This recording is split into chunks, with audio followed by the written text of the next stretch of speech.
Hello, guys. So this is book Zeta, and so we start off with an author's note or a translator's note. Zeta 1. We are now at least ready to begin the actual business of philosophy, which has so laboriously been circumscribed in the previous books. The task of philosophy is to get to understand being. We have seen that this is a huge task, since there are many different accounts of being. However, we have already seen that among these accounts, some are more important than others. In the previous book, we eliminated accidental being and being as truth, focusing attention on being as in the categories. The first chapter of Book Zeta now once again reminds us of the priority that applies to the categories. We are given a resume of the position adopted by the earlier works on the relations of the categories, more particularly on the relation of all the other categories to the category of substance. The metaphysics will, as we will see, differ profoundly in doctrine from the categories, but there is no change at all in the emphasis that both works put on the centrality of the category of substance. Substance is once again said to be primary, and we are told that it is primary in every respect. In account, in knowledge, and in time, this being so, we can safely say that where earlier philosophers have been obsessed with the question what being is, we can now replace this with the question what substance is. Aristotle clearly feels that this sort of replacement of a vague, intuitive wonder with a precisely defined technical research programme is a paradigm of progress in philosophy. That's the end of the author's note or translator's note, and we're back to the metaphysics. So let's start. That which is spoken of in many ways, as we have previously expounded in our discussion of the ways in which things are spoken of. For, on the one hand, it means what something is, and an item with business, and, on the other, a quality or quantity, or each of the other, items that are predicated in this way. Now, given that which is spoken of in as many ways as this, it is patently the case that the primary that the primary thing that is what something is, which picks out the substance. Whenever we say that a given whenever we say that a given thing is of a certain kind, we say that it is good or bad, as it may be, but not that it is 3 feet long or that it is a man. Whereas whenever we say what something is, we do not say that it is white or that it is hot or that it is 3 foot long, but that it is a man or that it is a god. The other items, then, are said to be things that are insofar as, given that something is in a certain way. Some of them are quantities, some qualities, some affections, and some others such. Now this gives rise to a real puzzle. Are walking and being healthy and sitting each a thing that is or not, and it too for all other such cases? For none of them is either something that can exist per se or that can be separated from substance. Rather is it the case that if there is anything here that is a thing that is, it is, what that which is doing the walking, the sitting, or the being healthy, it is things that are doing something in this way that it would seem more plausible to consider things that are, and for the following reason, there is, in their case, something defined that underlies, and it is which is their substance in particular.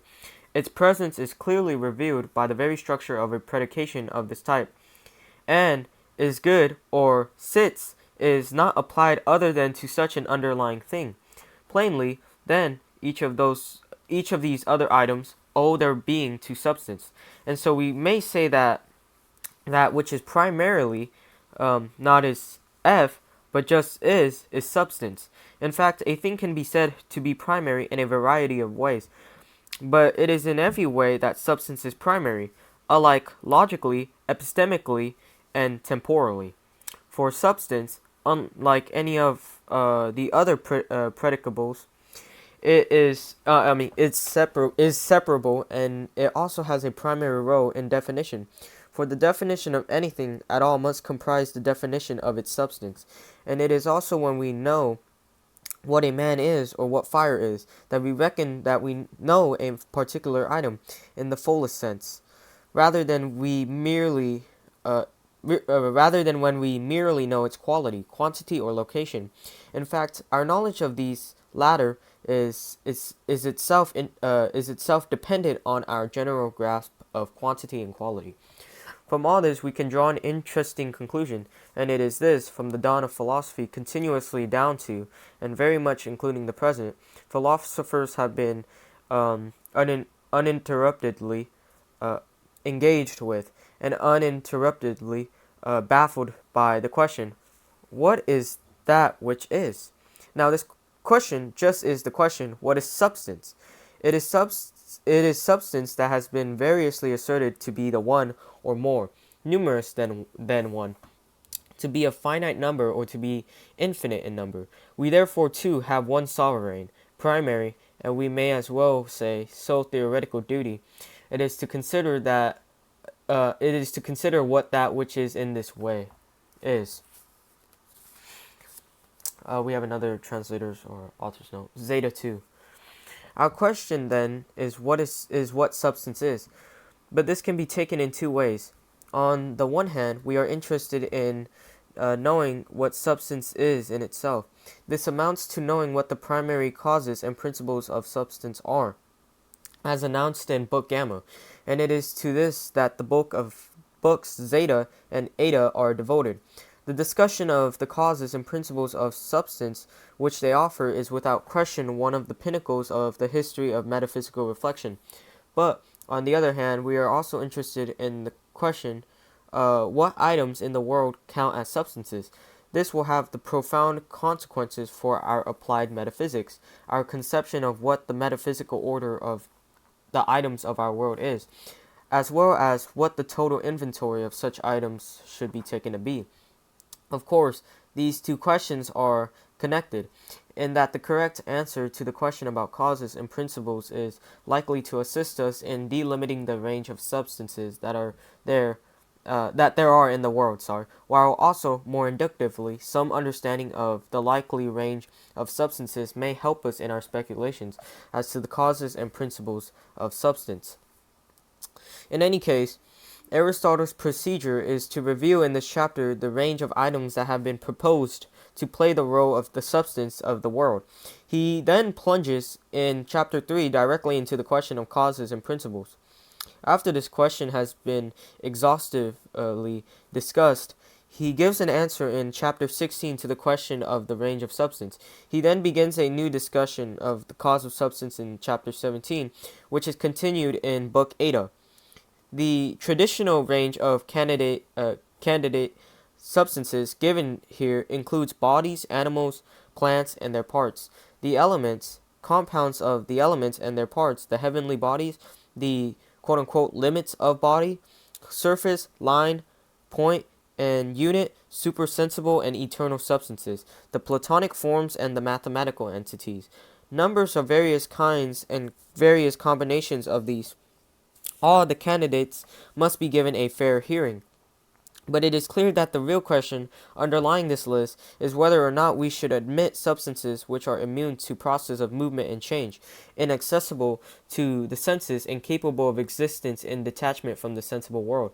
Can we construct a metaphysics which does not require such non-natural entities? That is the end of the author's note, and we're going to go back to the metaphysics. Now, it would seem that the clearest case where substance is present is that of bodies. Hence, our habit of saying that 1. Animals and plants and their parts are substances, and also 2. Natural bodies such as fire, water, earth, and every other of that sort, and also 3. Anything that is either a part or a derivative of either all or some of these, for example, the heavens and their parts, the sun, moon, and stars. And it is, of course, an issue whether these exhaust the range of substances or whether there are also others, or whether some of those mentioned are substances, but not all, or indeed whether none of these is a substance, but some other things are. Another popular view is that 4. The boundaries of bodies are substances. For example, the surface, line, point, and unit, to a greater extent indeed than the body and solid figure itself. It is widely held that substance is not present in anything besides perceptible entities, but it is also argued by some that there are there are more substances than these, and that they are eternal in a special way. For instance, 5. Plato's doctrine was that the forms and mathematicals are two substances, and that the third substance is that of perceptible bodies. While 6. Sippus, if that's how you pronounce his name, introduced still more substances, starting from 1, and suggested principles for each substance. One principle for numbers and another for magnitudes, and also a principle for the soul. Proceeding in this fashion, he arrived at no mean list of substances. On the other hand, it is also argued that 7, that the forms and numbers have the same nature, but that they are the start of a series that stretches across lines and planes to the substance of the heavens and to perceptible entities. We have, then, the following budget of questions. 1. What claims are soundly and what unsoundly advanced in this area? 2. What substances are there? 3. Are there, or are there not, any substances besides the perceptible ones? 4. What is the mode of being of the latter? 5. Is there, or is there not, a kind of substance besides perceptible substances that is separable? 6. If so, what is its rationale and mode of being? But there is something that we must do first before turning to these, and that is give at least a schematic answer to the question, what is substance? Here's another author's note or translator's note. Zeta 3. We now turn to the question of questions. What are the causes of substance? It is customary in modern discussions to take this as the question, what is the criterion of substantiality? What does something have to be a substance? Aristotle tells us that there are 4 such candidate criteria that have been put forward: the essence of a thing, the universal that it falls under, the genus to which it belongs, and the subject of the properties that it has. The bulk of the discussion, chapters 4 to 12, is devoted to the consideration of substance as essence. Chapters 13 to 15 consider the universal as substance and the genus. Insofar as this is considered at all, and the remainder of chapter 3 considers the subject, Aristotle begins by remarking that it is widely thought that the subject of properties must be the substance of a thing. It is natural enough to seek to distinguish between the bearer of properties and the properties themselves, giving the former a more fundamental role. This was the position clearly adopted in the categories, where substance as subject is said to have priority over the other categories of features of substances, in that they were all dependent on substance for their being, but not vice versa. There are, to be sure, very many problems connected with this notion of a metaphysical subject, but Aristotle does not directly broach these here. Rather, he adopts a different line and asks how the concept of the subject, familiar from the categories, is to be squared with the hylomorphic conception of the individual particular, which has been developed in the physics. The physics teaches that an individual animal, say, which had been treated as a basic particular in the categories, should now be regarded as a metaphysically composite entity, being a combination of matter and form. But if it is such a composite, with what is the subject to be identified? With the composite as a whole, with its matter, or with its form? Aristotle addresses this question by taking the concept of a subject to its logical extreme.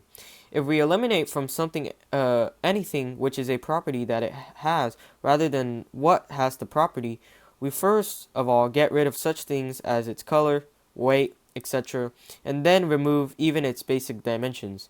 If we go on like this, we must arrive at a subject which has no properties of its own at all. Next page, sorry.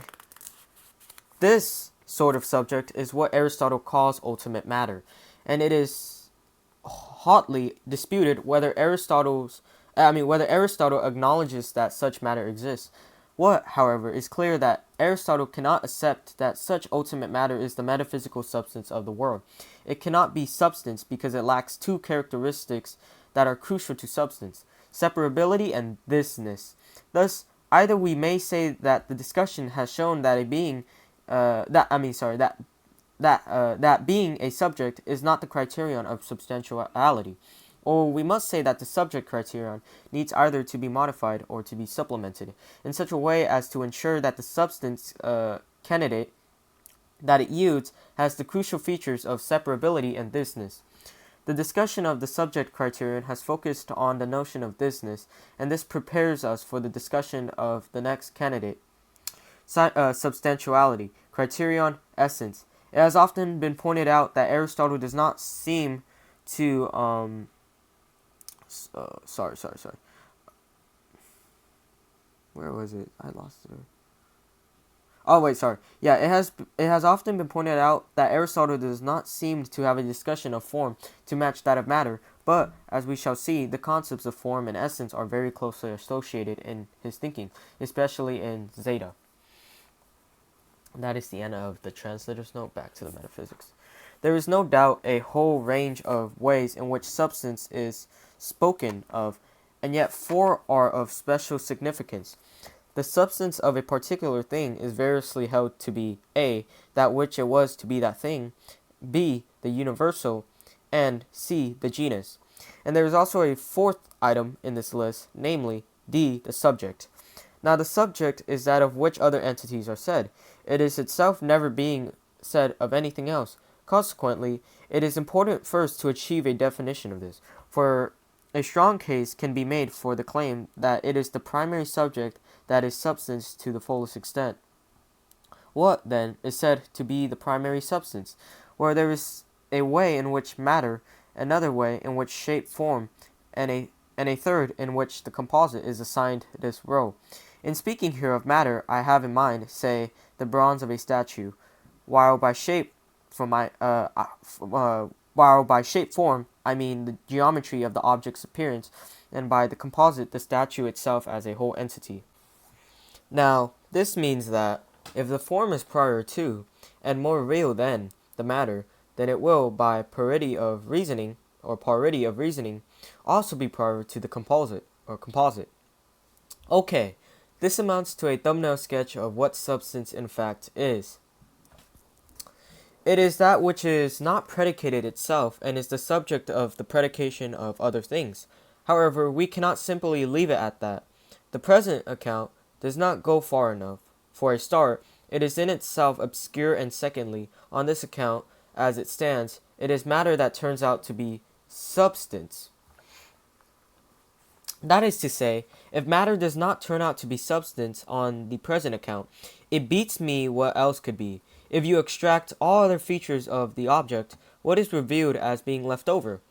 After all, the features of bodies are affections, qualities, and capacities, and in particular its three spatial dimensions are kinds of quantity and not substances.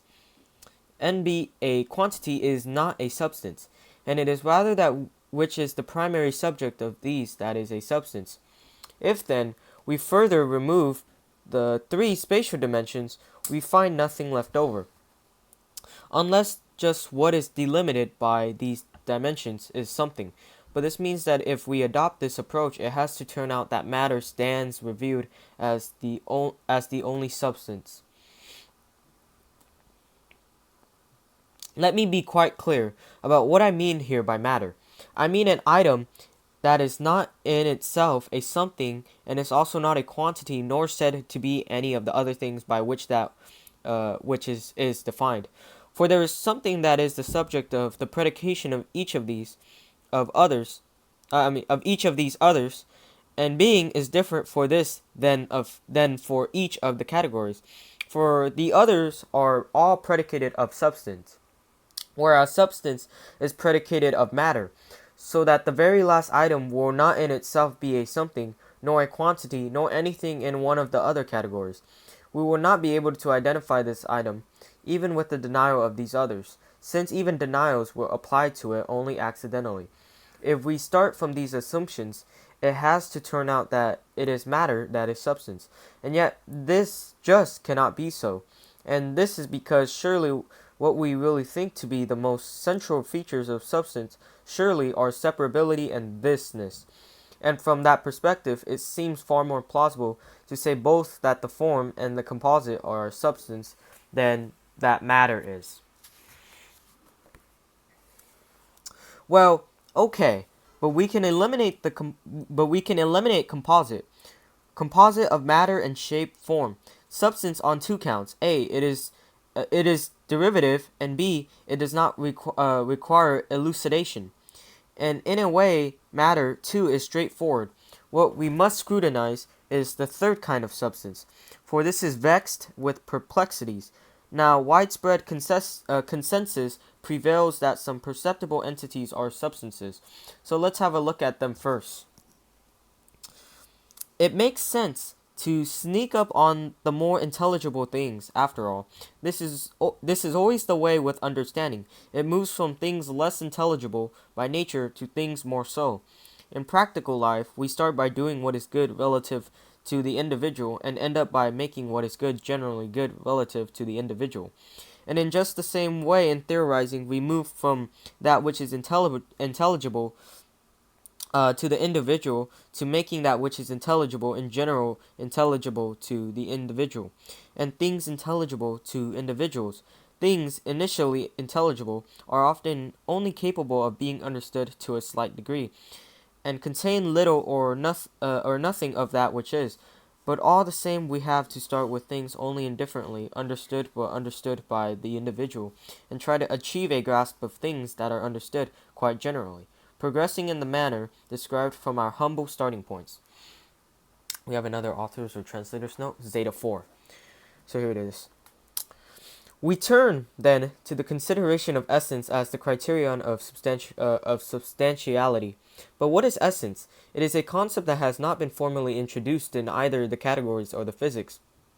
Aristotle, accordingly, now gives us a logical exposition of the concept of essence.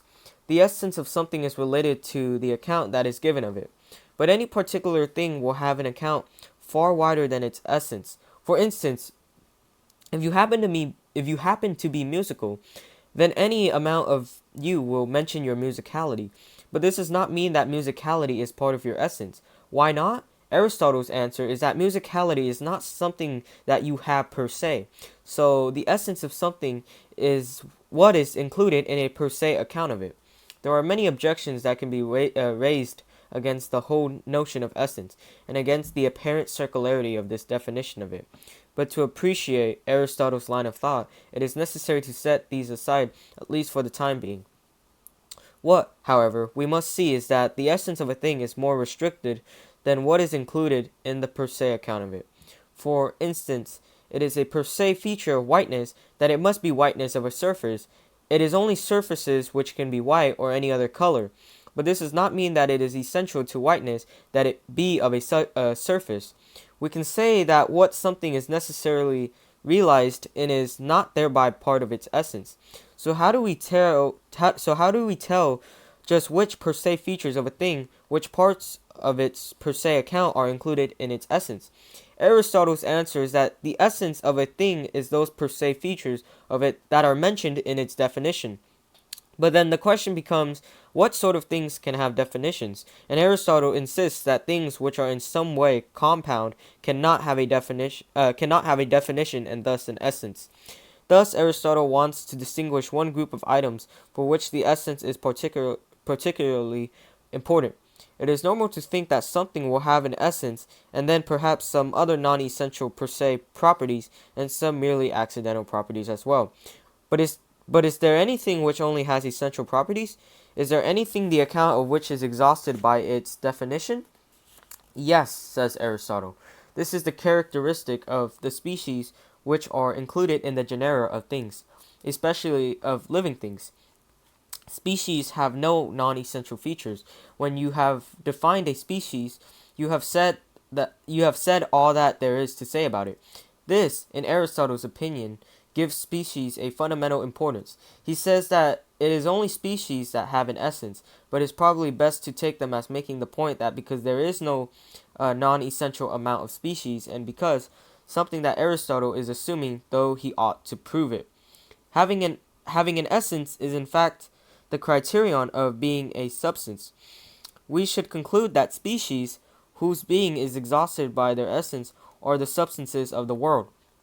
This is a clear change of doctrine from the position of the categories, in which the substances, the basic realities, were particular items, notably individual men, horses, cabbages, etc. In the second half of the chapter, Aristotle modifies his position without significantly undermining it.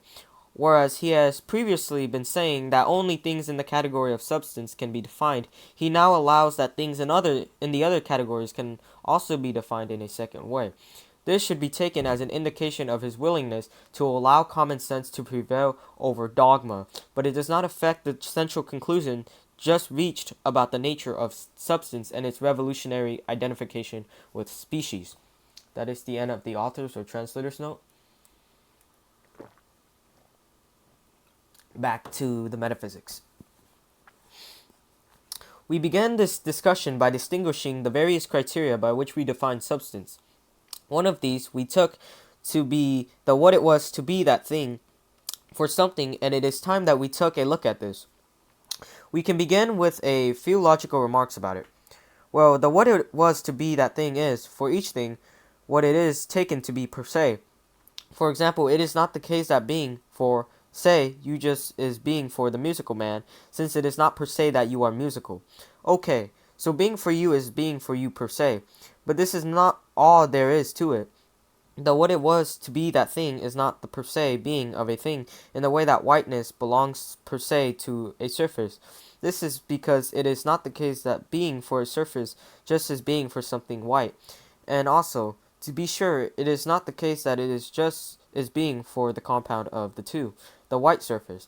The reason for this is that it itself is an additional feature of that being.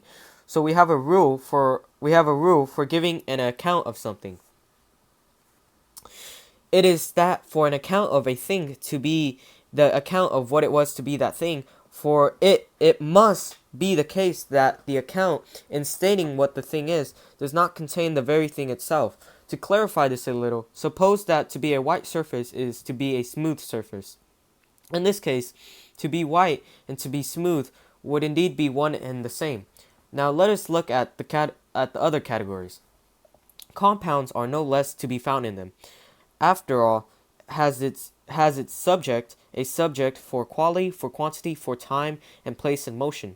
So the question rather suggests itself whether for each such compound there is an account of what it is to be that thing.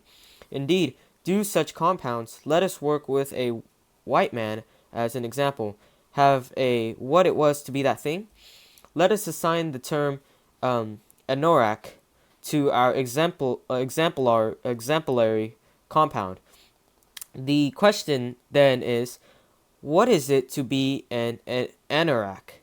Now, an immediate objection would be that the mere assignation of a term does not make something one of the things that are taken to be per se. However, a thing may not qualify to be taken to be per se in two ways, of which one involves the problem of addition, but the other does not. To take the first case, the item being defined is stated via its own addition to something else. Suppose, for an example, that I had to define being white, and to do so, I stated the account of a white man.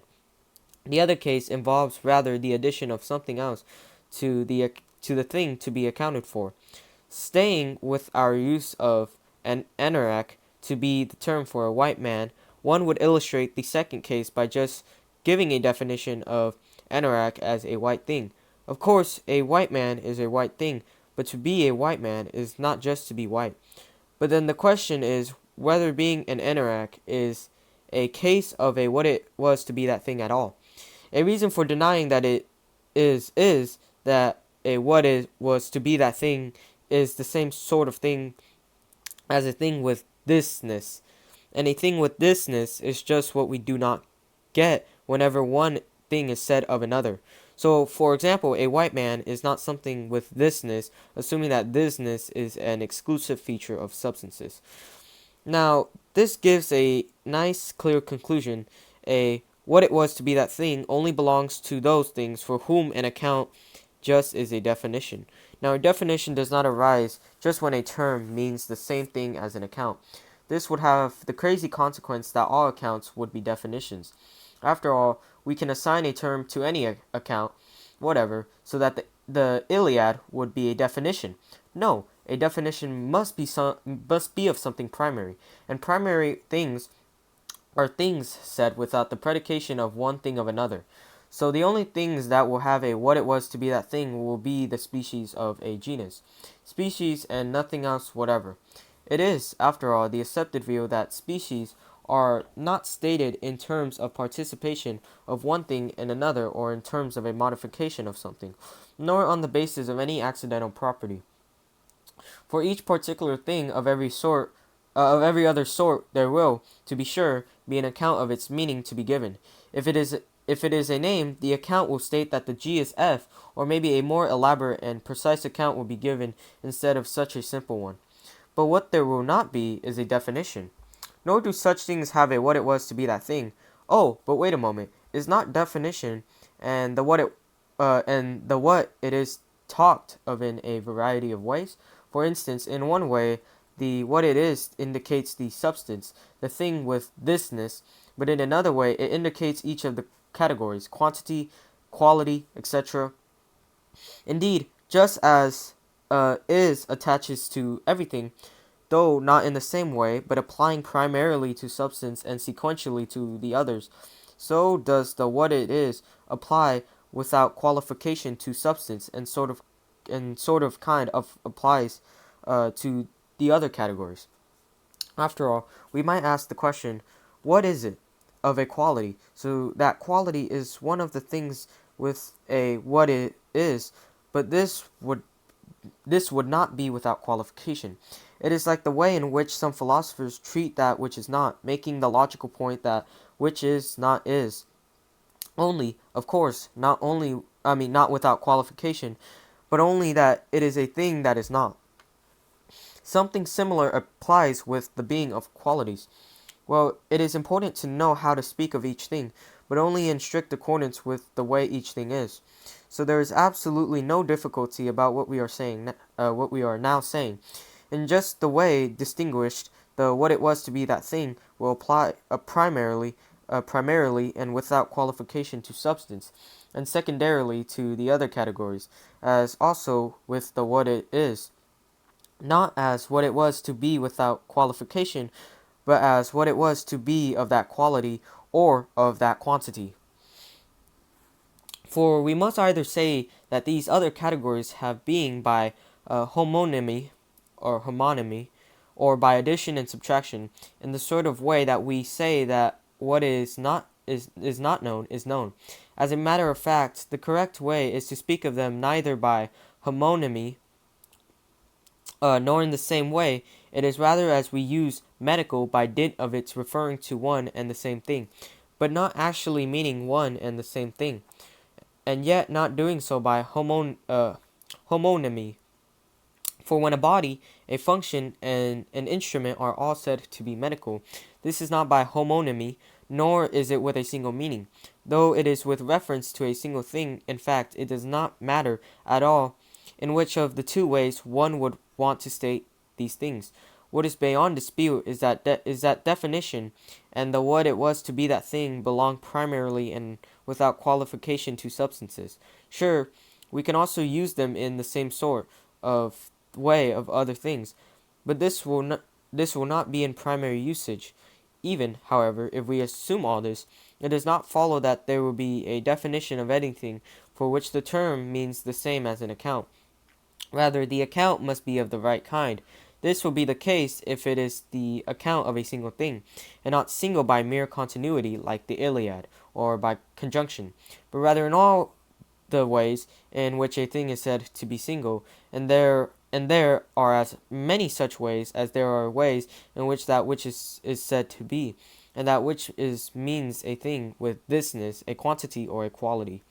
So there will be an account and even a definition of white man, but in a different way from that in which there is an account and definition of whiteness and of substance. And we have another author note, or translator's note. Zeta 5.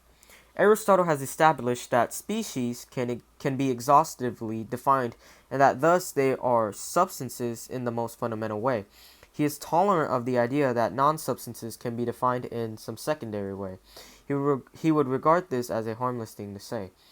What he is not prepared to countenance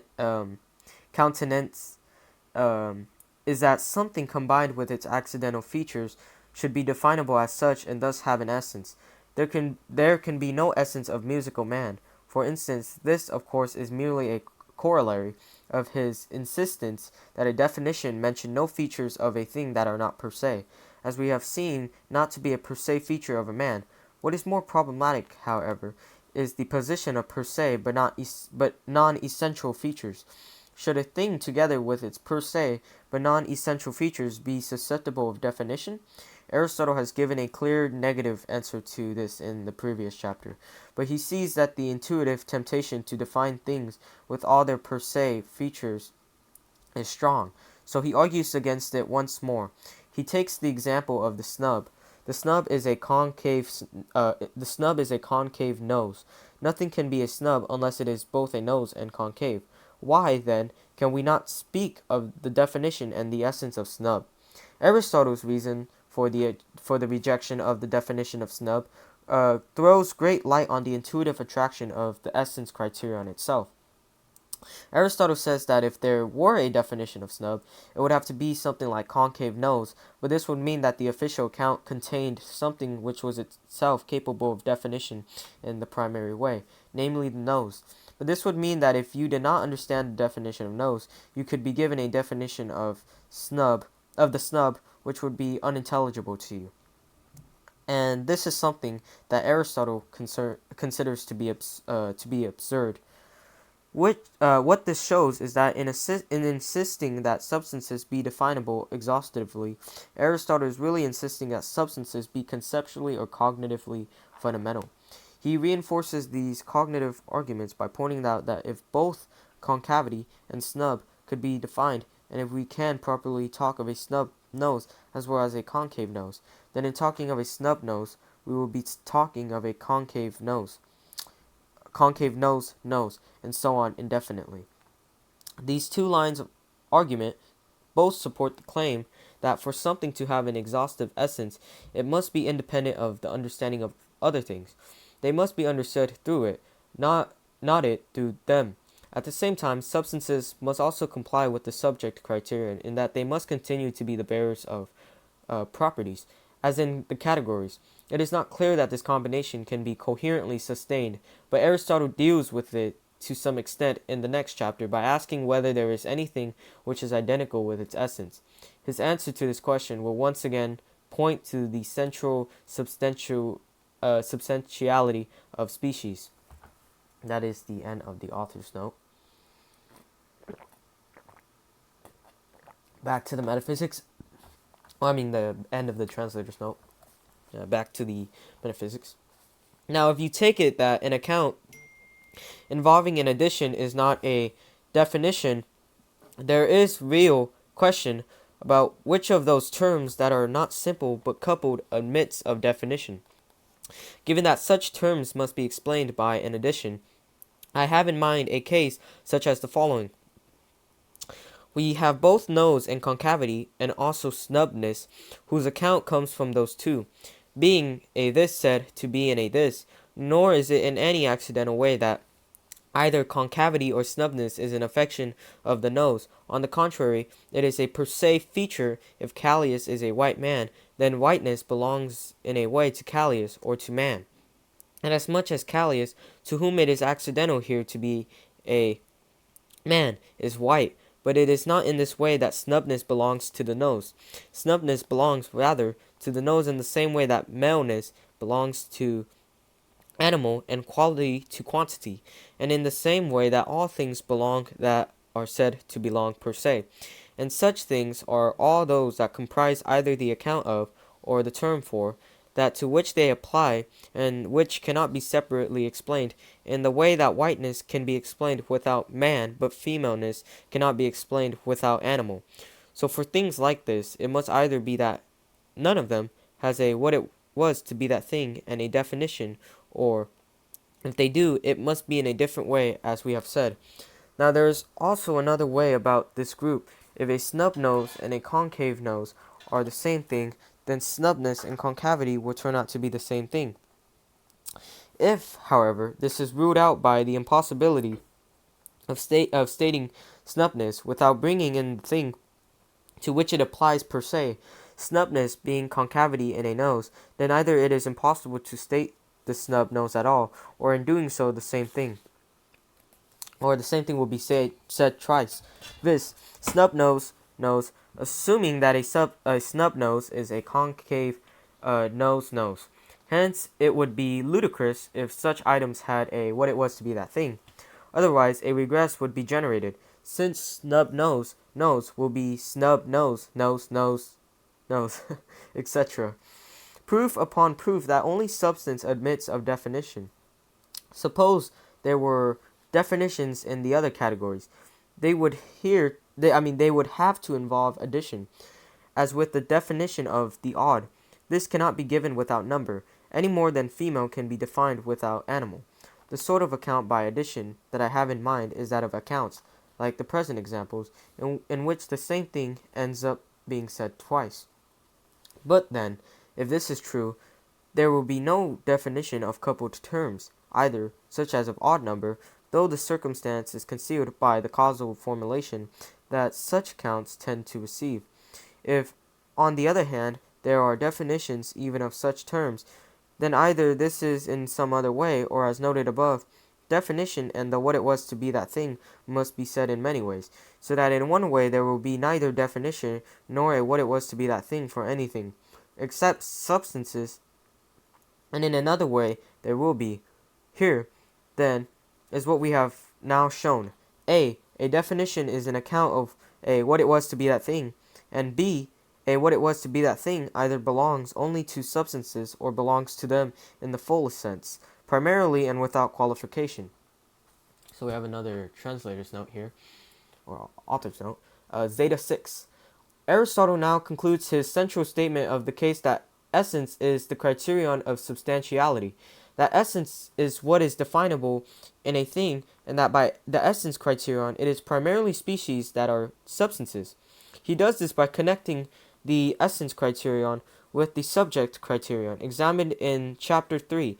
That chapter had left it open how the subject criterion was to be used, except that it ruled out its use in such a way as to lead to the ascription of substantiality to ultimate matter. Now Aristotle seeks to bring the two criteria together by insisting that a thing must be identical with its essence. He begins by explaining that if something does not have an essence in the primary way, then it is not identical with its essence in the non-primary way. For instance, there is no essence of white man in the primary way, so that white man is not identical with the essence of white man in the non-primary way. But this merely shows how different the position of such things is from things that are definable in the primary way. Aristotle takes as an example, rather surprisingly, a Platonic form. If there are such things as Platonic forms, they must be definable in the primary way, and must be identical with their essences. If this were not the case, the good, for instance, would be unintelligible to us, since we understand things through their essence. Why does Aristotle illustrate his point by taking an example which he does not in general accept? The answer must be that the Platonic forms illustrate particularly clearly what he is claiming. It is just obvious in their case that they must be identical with their essences, but this shows that if there are entities in the natural world which have the formal property of being exhaustively definable, then they too must be identical with their essences.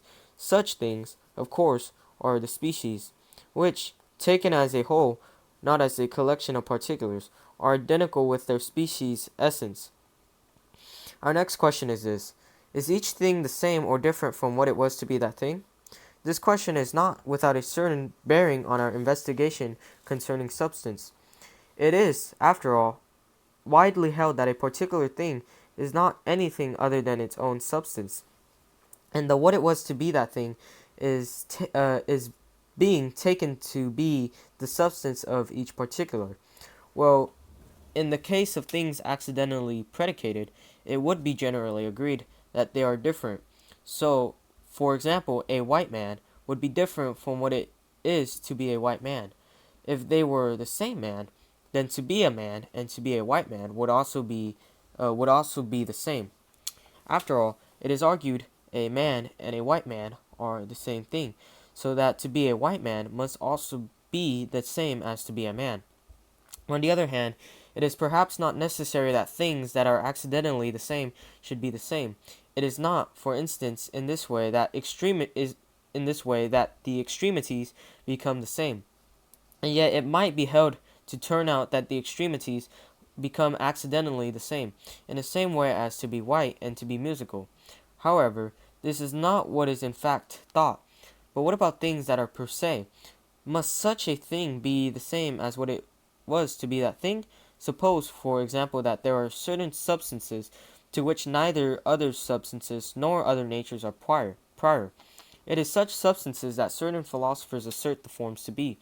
For if, in the case of the forms, the good itself is to be different from being good, an animal is to be different from being an animal, and that which is to be different from being a thing that is, then there will be both other substances and other natures and other forms in addition to those stated, and these will be prior and more substantial, assuming that the what it was to be that thing is indeed a substance.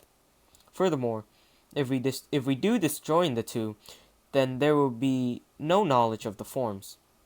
There will be no knowledge of forms, and the beings of forms will not be things that are. The sort of disjunction I have here in mind is if neither being for a good thing belongs to the good itself, nor being good belongs to being for a good thing. This is because, as regards to knowledge, we have knowledge of each thing when we grasp the what it was to be for that thing. And as regards being, the situation is exactly similar with the good and other things, so that if what it is to be for something good is not something good, then neither will what it is to be for something that is be something that is, nor what it is to be for something that is a unity be a unity. However, the cases of what it was to be that thing are similarly either all things or nothing, so that if not even what it is to be for something is something that is, then neither will it be for any of the others. And also anything to which what it is to be for something good does not apply is not good. So, of necessity, the good and being for something good and fineness and being for something fine must be a single thing. And so, for all things that are not predicated of something else but are per se and primary, this feature would in fact be enough. Even were they not forms, perhaps better even if they were forms. At the same time, it has to be admitted that if the forms are as some philosophers claim, then the subject will not be a substance, for it is necessary that the forms be substances, only not in virtue of a subject, in which case their being would be by participation. On such grounds, then, it can be shown that the particular thing itself and the what it was to be that thing are non-accidentally one and the same. But this can also be shown by the argument that knowledge of some particular thing is constituted by knowledge of the what it was to be that thing, so that there is even a kind of proof by enumeration that both must be one thing. With, however, the thing that is spoken of as an accidental property, musical, white, etc., it would be incorrect to claim that the thing itself and the what it was to be that thing are the same. This is because there is here a double reference, for both that to which white, say, is accidental and the accidental property are white, with the result that in one way the thing and the what it was to be that thing are the same, and in another way they are not. For the what it was to be that thing of something white is not the same as the what it was to be that thing of a man or of a white man. but it is the same as that of the property being white. The absurdity of denying the identity can be made clearer just by the move of giving a name to each what it was to be that thing. For in this case, there will be another what it was to be that thing in addition to the original what it was to be that thing. For instance, the what it was to be that thing of horse will have its own what it was to be that thing. But even without this expedient, what is to stop some things just from being straight off the what it was to be that thing for them, if we grant that the what it was to be that thing is the substance? Nor, indeed, is it simply a matter of them being the same. More to the point, the account of each is the same, as even the present arguments have shown, for it is not accidental that one and what it was to be one are one. There is also the point that distinguishing them will produce a regress, for the what it was to be that thing of one will be one thing and one the other, so that the same account can be given of these resultants. Our conclusion is as follows: with things that are primary and spoken of per se, the what it was to be that thing and the thing itself are one and the same. Sophistical attempts to unseat this conclusion can patently be thwarted by deploying the same argument as with the issue whether Socrates and what it was to be Socrates are the same. The basis for tactical counter questions is the same, and indeed for triumphant refutation of their gambits. Enough, then, on the ways in which the what it was to be that thing is the same as the thing and the ways in which it is not. So we have another translator's note, or author's note here. Zeta 7. Aristotle has now given his positive answer to the question what it is to be a substance. It is primarily to be a species of a genus. The discussion which has led to this conclusion, however, was based on the consideration of essence as the substantiality criterion, which was announced rather abruptly at the start of chapter 4, when we could be forgiven for having expected some remarks on the connection between form and substance. It is this gap which is filled in chapters 7 to 9 which effectively constitute an independent treatise on the core Aristotelian concept of immanent form. The connection between this treatise and the discussion of essence and species is not made clear, but Aristotle is asserting the equation of species and form. To do so is not to assert a tautology, although the same word is used for both concepts in Greek, but rather to bring together the taxonomic and physical scientific sides of Aristotle's thought. Thus, the treatise on form supplements and extends the position that we have reached on species substance. The primary purpose of the treatise is, as we have said, to enforce the connection between form on the one hand and essence, species and substance on the other, and the main way in which this is done is by insisting in chapter 8 that form is not created. We will consider this in introducing chapter 8, but Aristotle feels that in order to make this point about form, it is necessary to set up the whole apparatus of form, matter, and the composite, illustrating how the composite particular is produced in the two cases of natural and artificial production. The doctrine here is basically the same as in the physics, but the statement is more complete and elaborate than in that work, and it has a general sophistication which marks it as mature. In the final section of the chapter, Aristotle is stressing that in the produced composite form is present in a way in which matter is not. Form persists unchanged through the production, while matter is changed. That is the end of the author's note, or translators.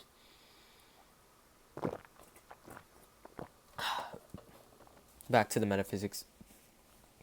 Things that are produced differ in that some of them are produced by nature, some by skill, and some by spontaneity. Nevertheless, in all cases of production, there is something that is produced, something by which it is produced, and something from which it is produced.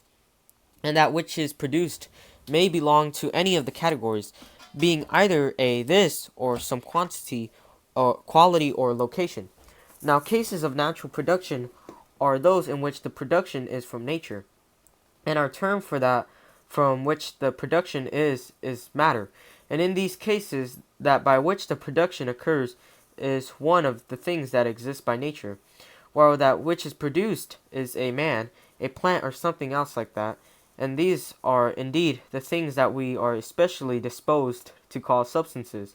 It is not, however, only the productions by nature that have matter, but also those by skill. For each of these groups is capable either of existing or not, and this is the effect of the matter in them. Quite generally, both that from which and that under which the production takes places are a nature. For that which is produced, for example, man, plant, has a nature, and similarly, that by which the production occurs is that nature which is spoken of as species form. This nature is of a single specific form, being the same in a different instance, in the way in which it is man that begets man. This is a schematic account of the production of things whose production is due to nature. Now, the other sort of productions are called makings, and all makings are either from skill, from ability, or from thinking. In fact, there can be cases of making owning to spontaneity, and to chance in a manner that pretty much mirrors similar cases in things produced from nature. For in that group, two productions can occur of the same thing. Now, from a seed and now without a seed, consideration of these cases can be deferred for the time being. Now, things are produced from skill if the form of them is in the mind. And by form, I mean the what it was to be that thing for each thing and the primary substance. Indeed, in a certain way, even opposites have the same form. For the substance of the privation is the opposed substance.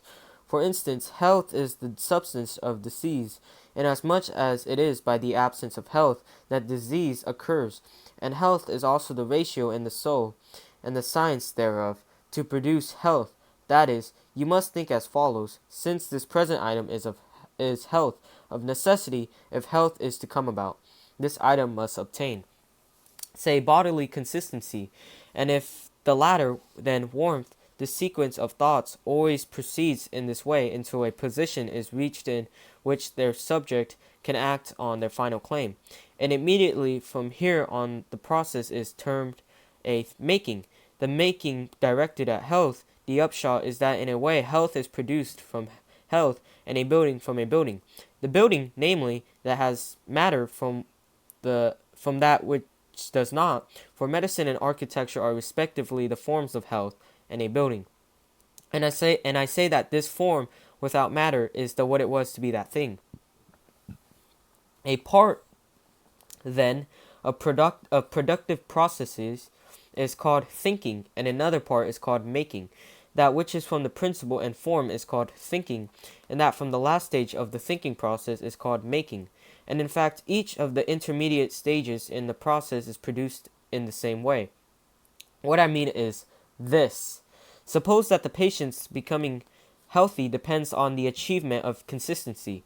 Fine, but what is it to achieve consistency?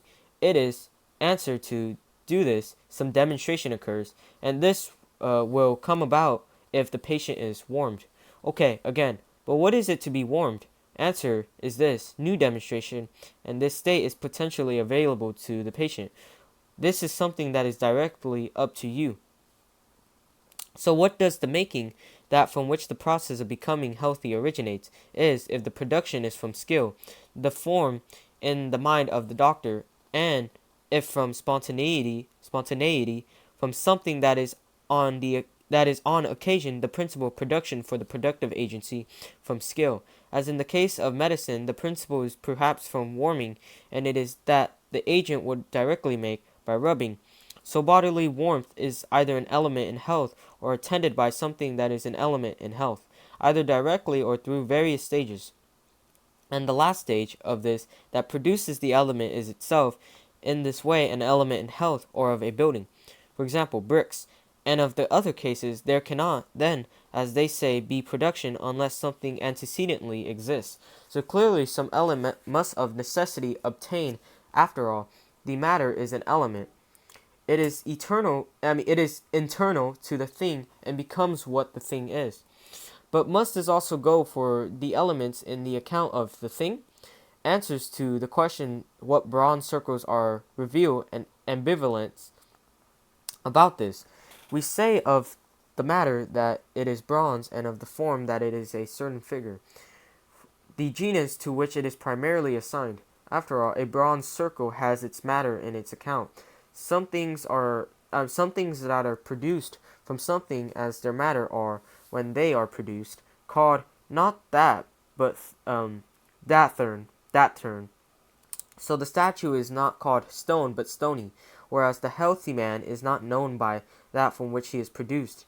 And the reason for this is that he was produced from the privation and the substrate, which we are calling the matter. It is, for instance, both the man and the patient who become healthy, but it is rather from the privation that he is said to be produced. The healthy man from the patient rather than from the man, which is also why the patient is not said to be the healthy man, but is said to be a man, whereas the man is said to be healthy. But with things for which the privation is obscure and without name, such as the lack of any figure at all in bronze, or the lack of a building in mere bricks and mortar, it is from these that they are thought to be produced in the way in which the healthy man is thought to be produced from the patient in the other example.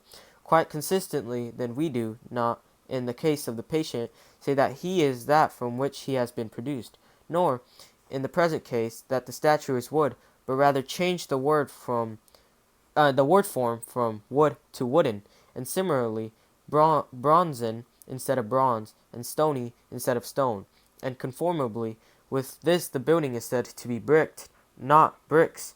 In fact, we should not strictly even say simply that the statue comes from wood and the building from bricks, given that production should be from what changes and not from what persists. Anyways, these remarks accounts for these locutions. We have another author's note or translator's note. Here it is. Zeta 8. Having reminded us of the production of composite particulars through the union of form and matter, Aristotle proceeds to his key point, which is that form itself cannot be produced. In a production, say in the production of a bronze sphere, it is the bronze sphere, the composite particular, that is produced. It is produced by the introduction of the form sphere into the matter bronze, but the form sphere cannot itself be produced, because if it were, this would mean that some prior form was introduced into matter to make the form sphere itself. But then the same argument would apply to the prior form, and an infinite regress would be developed.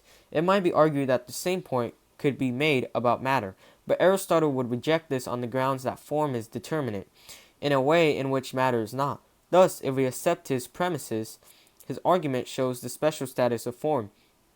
And although this is not explicitly argued, the non-created character of form sits well with its being conceptually basic, pure essence, species, and substance. Having made the point that form is not created, Aristotle adds to his portrait of composite production an admirably clear and forceful statement of the superiority of his account of such production to that of the Platonists. In Plato's theory, the production of the composite particular is explained as something caused by a separately existing form, which is wholly external to the composite. Aristotle has many times argued that such a model of production is incoherent, and in this passage he makes very clear his view that an external formal cause is not needed to explain production. The production of the composite particular is sufficiently explained merely by the entry of the immanent, therefore always embodied form into new indeterminate matter. This is, no doubt, tangential to the discussion of substance, but it is a peculiarly clear and attractive statement of one of the key contrasts between the Aristotelian and Platonic conception of scientific explanation. And that is the end of the author's note. Back to the metaphysics. Anything that is produced by something, and by this I mean that from which the origin of the production comes, and it is produced from something. Let this not be the privation, but the matter we have already defined in what way we are speaking of this, and it is produced as something, either a sphere or a circle, or whichever it might be of the other figures.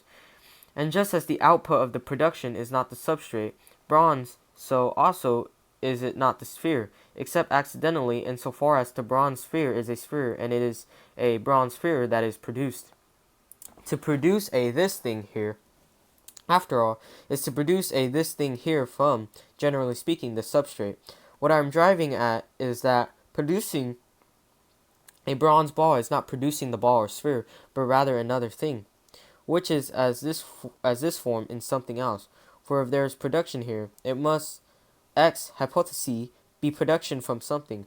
For instance, a bronze sphere is produced, but this is in such a way that this thing here, which is a sphere, is produced from this thing here, which is bronze. If, however, this itself is the output of a production, then this production will take place in the same way, and this will clearly generate an infinite regress. What all this shows is that 1. The form, shape, and object of perception, call it what you will, is not produced. 2. There is no production of it. And 3. Neither does the what it was to be that thing, it is that is realized in something else, by dint of skill, nature, or ability. However, that there is a bronze sphere is an output of production. The production is from bronze and sphere. The form is imported into this stuff, and the result is a bronze sphere. But then, quite generally, if to be in sphere is itself the output of a production, then this will be a case of something being produced from something. The rule cannot here be suspended that all outputs of production can be split up with this component and that component, and I am saying that the one is matter and the other form. But this would mean that if we take sphere to be a figure at all points equally remote from B, its midpoint, then one of these must be the component in which the other is produced, and the component which is produced is in the other, which is produced in the other. Sorry, and the two together will be the output of production. On a parallel with the way the bronze sphere is such an output, but this only goes to show still more clearly that the component that is spoken of as form or substance is not produced, whereas the composite entity that is named after it is an output of production, and that matter is present in every output of production, that such things are both a this and a that. But then the question is this: is there some sphere over and above the ones we see around us, or is there a house over and above its bricks? Would that not just to deny that anything is produced as a this thing here? Surely, it is rather the case that the form indicates a such and such. It is not a definable this thing here, but rather in production a given sort of thing is produced from a this thing here, and after production it is a this sort of thing here. So a full this thing here, a Callias or a Socrates, is in the same boat as the bronze sphere on the table, whereas the man and animal are in the position of bronze sphere in general. But this refutes the claim that the formal cause, and we have here in mind a certain well-known way of introducing the forms, in which they are definite things over and above particulars, is in any way relevant to productions and substances. There is no reason in all this for the forms to be substances themselves. In fact, there are cases in which the producing agent, while indeed the same sort of thing as the output of production, is quite evidently not the same as it, nor one in number, but only in form. Patent examples are furnished by the natural entities. Remember, man begets man, and the exceptions involve something non-natural occurring, as when a horse produces a mule. In fact, there is nothing very disturbing about such cases. The kind that is common to horse and ass, and which most nearly comprises them, happens not to have a name, but can safely be presumed to be both the horse, ass, or mule. So we can do away with the business of forms being established as templates. After all, if there were such forms, they would surely apply to natural entities, which are the ones that are substances in the fullest way. Rather, all we need is that it is the producer that does the making, and the matter is the cause of the form.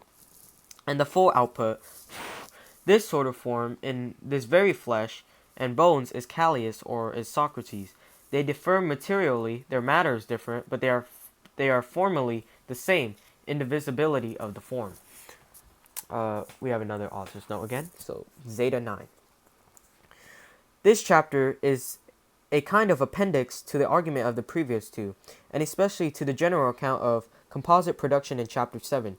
In that chapter, Aristotle had divided productions up into three classes: natural, artificial, and spontaneous. He proceeded to discuss natural and artificial production at some length. He now adds some remarks about spontaneous production. It is not clear whether spontaneous production can in fact be successfully married with Aristotle's basic conception of production, and it is the Cinderella of production in his various discussions. In the present chapter, the account of spontaneous production seems to have affinities with the account of chance production in Book 2 of the Physics. In any case, this is all a digression from our principal interest in substance. The chapter ends at least with a clear restatement of the central point that form is not produced. Aristotle also allows that items in the other categories are also not produced, but he insists that the difference between the other categories and the category of substance in this regard is that substance requires the presence of an actual substance to be realized in the composite produced. Whereas in the case of the other categories, the category item need only exist previously in potentiality. The treatise as a whole is clearly somewhat uncomfortable where it sits in Zeta, and it has often been suggested that it is an addition that has not been very effectively integrated into the main text.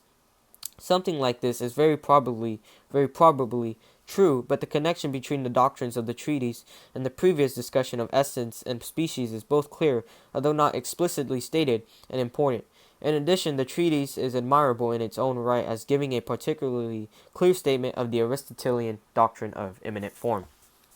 That is the end of the translators or author's note. Back to the metaphysics. Another possible query is the following: how is it that some things, such as health, are produced both by skill and by spontaneity, while others, such as a building, are not?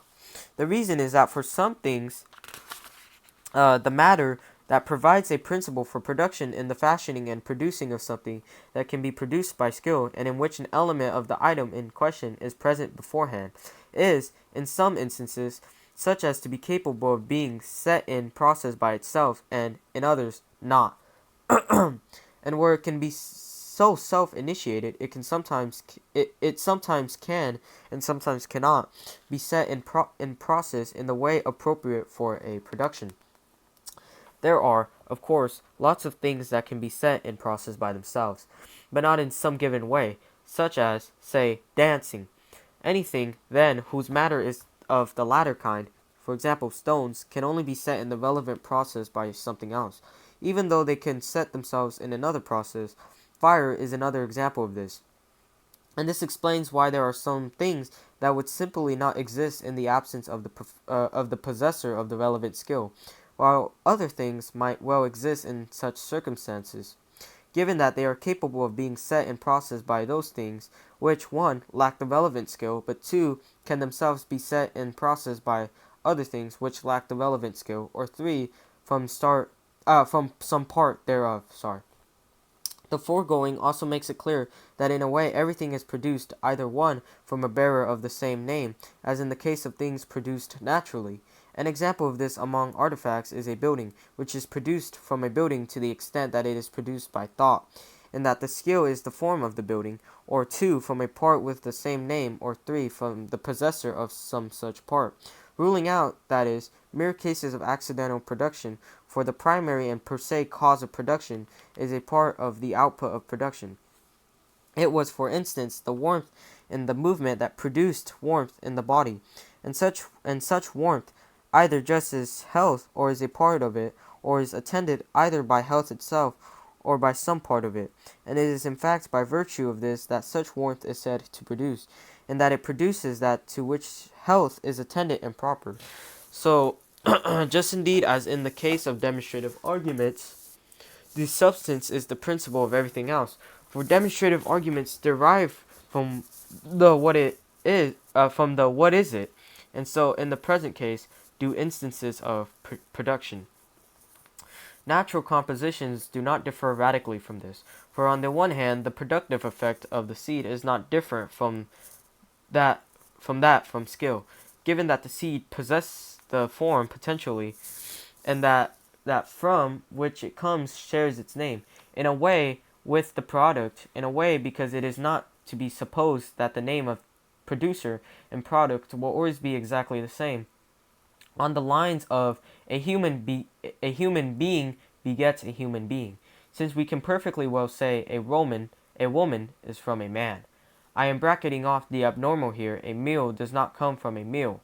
And, on the other hand, all natural outputs of production, which are, on occasion, the products of spontaneity, as with artifacts, are those whose matter can be set by itself in the very process that the seed initiates, while those whose matter is not like this cannot be produced other than out of conspecifics. The scope of this argument, to the effect that form is not a product, is not confined to the context of substance. Rather, the reasoning carries over equally to anything else that is thus primary, viz., quantity, quality, and the other categories. It is, after all, the bronze sphere that is the output of a production, not the sphere, nor bronze, and the same must apply to bronze if it is an output of production, for there cannot be there cannot be a case in which the matter and the form do not pre-exist the product, and so too not just for the what is it of substance, but also for quality and quantity and the other categories conformably. It is not, you will agree, the quality that is produced, but wood with the quality, not the quantity, but wood or animal of the quantity. The fact is that the cases of the other categories are instructive. They show that it is peculiar to substance that it requires the pre-existence of another substance being in actuality, which is the agent of production. An animal, say, if an animal is to be the output, whereas it is quite otherwise with a quality or quantity whose productive antecedent need only potentially exist. And we have an author's note. Zeta 10. Chapters 10 to 12 also form a connected discussion, which follows on from the account of essence as substance. The notion of essence is independent on the notion of definition. The essence of something is just what must be mentioned in the definition of it. The issue of the possibility and the value of definitions has been one that has been central to metaphysics, logic, and the philosophy of language throughout the history of philosophy, and many objections have been raised to giving definition the central role that it has in the philosophy of Socrates, Plato, and Aristotle. Some of these objections were already voiced in Aristotle's time, and in the present discussion, he gives his central defense and exposition of the concept of definition. Once again, this discussion has an obvious relevance to the main subject, but it is also of very great importance and interest in its own right. Chapter 10 contains some of Aristotle's most important insights into the nature of definition, but unfortunately its structure is rather confused. Two questions are considered: whether the parts of a definition must correspond to the parts of the thing defined, and whether the whole of a thing is prior to its parts, or the parts prior to the whole. These questions turn out to be connected, or at least to be answerable in broadly the same way.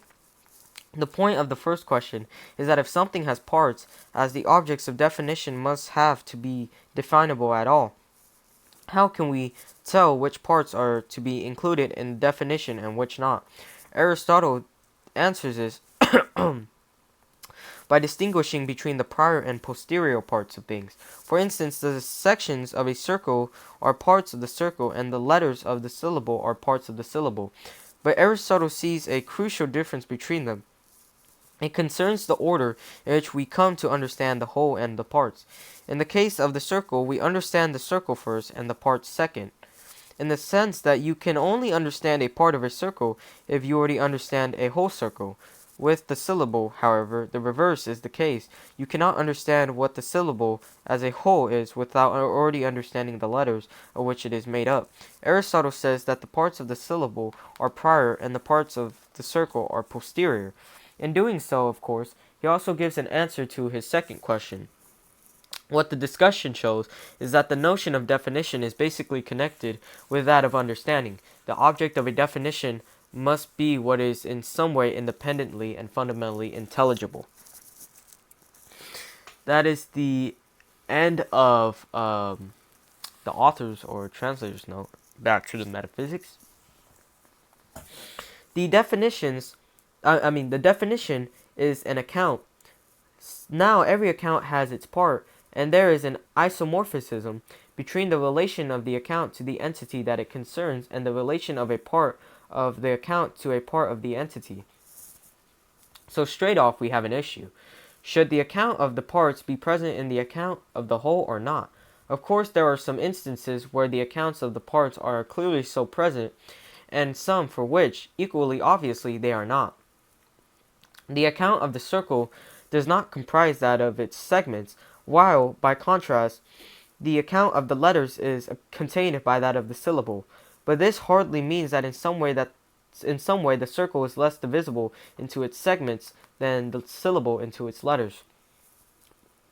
And consider this: suppose parts are prior to the whole, then since the acute angle is a part of the right angle, and since a finger is part of an animal, this would mean that the acute angle is prior to the right angle and the finger to the man. The received opinion, however, would seem to be the latter of the two pairs is prior. For one, it is from these wholes that the accounts of these parts are derived, and two, the wholes are prior in respect of mutual independence of being. But there is another way of looking at it. Suppose there is a plurality of ways in which an account applies to a part. One way of accounting for a part is as a unit of quantitative measure. This is clearly irrelevant to our present interests. Our concern is exclusively with things that can be parts of a substance. And let us make the further suppositions that we have three things on our hands: matter, form, and the composite, and that matter, form, and composite are each a substance. Then, 1. In a way, even the matter will be said to be a part of something, but 2. In another way, that the matter will not be taken as a part, the parts of the thing being only those comprised by the account of the form. Let's take an example. Flesh is not a part of concavity. It is rather the matter in which concavity is produced, whereas it is a part of snugness. And in the same vein, the bronze is a part of the whole composite statue, but not a part of the statue as formally specified. And there is a reason for this, in that a particular can be spoken of as its form, or in respect of the fact that it has a form, whereas in no cases can the material element be referred to per se. And now we have our explanation of the fact that A, the account of the circle does not comprise that of the segments, while B, the account of the syllable does comprise that of the letters. It is because the letters are parts of the account of the form, and do not constitute matter, while the manner in which the segments are parts is that of the matter on which the form is superimposed. Well, I concede that they are closer to the form than is the bronze. When sphericity gets introduced into bronze, but there is also a way in which not even all letters of the syllable are comprised in the account. These waxen inscriptions that we read, these spoken letters that we hear, for instance, are not so comprised. These letters, though letters, are already to be reckoned as part of the syllable, as perceptible matter. Let us go further. A line is indeed destroyed by being divided into halves. A man is indeed destroyed by being dissipated into bones, sinews, and morsels of flesh. But this does not entail that those entities are composed of those items in such way that they are parts of their substance. The fact is that they are material, being parts of the composite whole, but never of the form and the bearer of the account. This is why these parts are not included in the accounts of the wholes. Okay, for some things, the account of the parts of this sort will be comprised by the account of the thing itself. But for other things, such an inclusion cannot be permitted on pain of the accounts turning out to be of the thing together with its matter. And this is also why some things have as their component principles the items to which they are resolved on destruction, while other things are not so. Anything which is a conjunction of form and matter, such as the snub or the bronze circle, are resolved on destruction into these things, and for them matter is a part. But anything which, far from being conjoined with matter, lacks it utterly, anything whose account is of its form alone, anything like this is either A, not destructible at all, or B, at any rate, not destructible. In the here relevant way, so for the first of these two groups of things, the material ingredients are both parts and principles, whereas they are neither for the form. Hence, the destruction of the earthenway figure into clay, of the sphere into bronze, of callius into flesh and bones, and also of the circle into its segments. There is, remember, a certain circle which is conjoint with matter, given that the same name is applied to the circle specified simplicator and to the particular circle, there being no particular peculiar name, where the truth is already out. But let that not stop us going back over the ground to make things yet more radiantly perspicuous. Everything which is a part of the account, and such that the account is divided into it is prior, either in all cases or in some. But the account of the right angle is not divided into the account of the acute angle. Rather, the account of the acute angle is divided into parts, of which one is the account of the right angle. For in framing a definition of the acute angle, one must bring in the right angle, saying that an acute angle is an angle less than a right angle. And it is just the same with the circle and semicircle. The semicircle is defined via the circle, and for that matter, the finger is defined via the whole animal. A finger is the part of a man with ... characteristics. So anything that is a part in the material manner, into which destructive resolution as to matter takes place, is posterior. But anything that is a part as of the account and of the substance as specified in the account is prior, either in all cases or in some. In the case of animals, it is the soul, the substance of the living thing, that is the substance as specified in the account. The form and the what it was to be that thing for a body of this kind. At any rate, I take it that no such body can be satisfactorily, non-shoddedly defined in isolation from its function, and that this will not be performed in the absence of perception. So the parts of the soul will indeed be prior, either in all cases or in some, to the composite animal, and it too with the particulars. The body, on the other hand, and its parts will be posterior to the substance that is the soul, and it will be not the substance, but the composite that is divided into them as into matter. Thus, in a way, these material parts are prior to the composite, and in a way not, and as they cannot be in separation from the composite, it is not the finger in any state that you like that is the finger of the animal, as witness the merely homonymous dead finger. There are, however, some material parts that are neither prior nor posterior to the composite. These are the parts that exercise control. Notably, that part is the primary seat of the account and substance. Be it heart or brain, you can toss a coin between them in the present context. Man, however, and horse and items similarly imposed on the particulars, but themselves general, are not substances, but a kind of composite of the relevant account in the relevant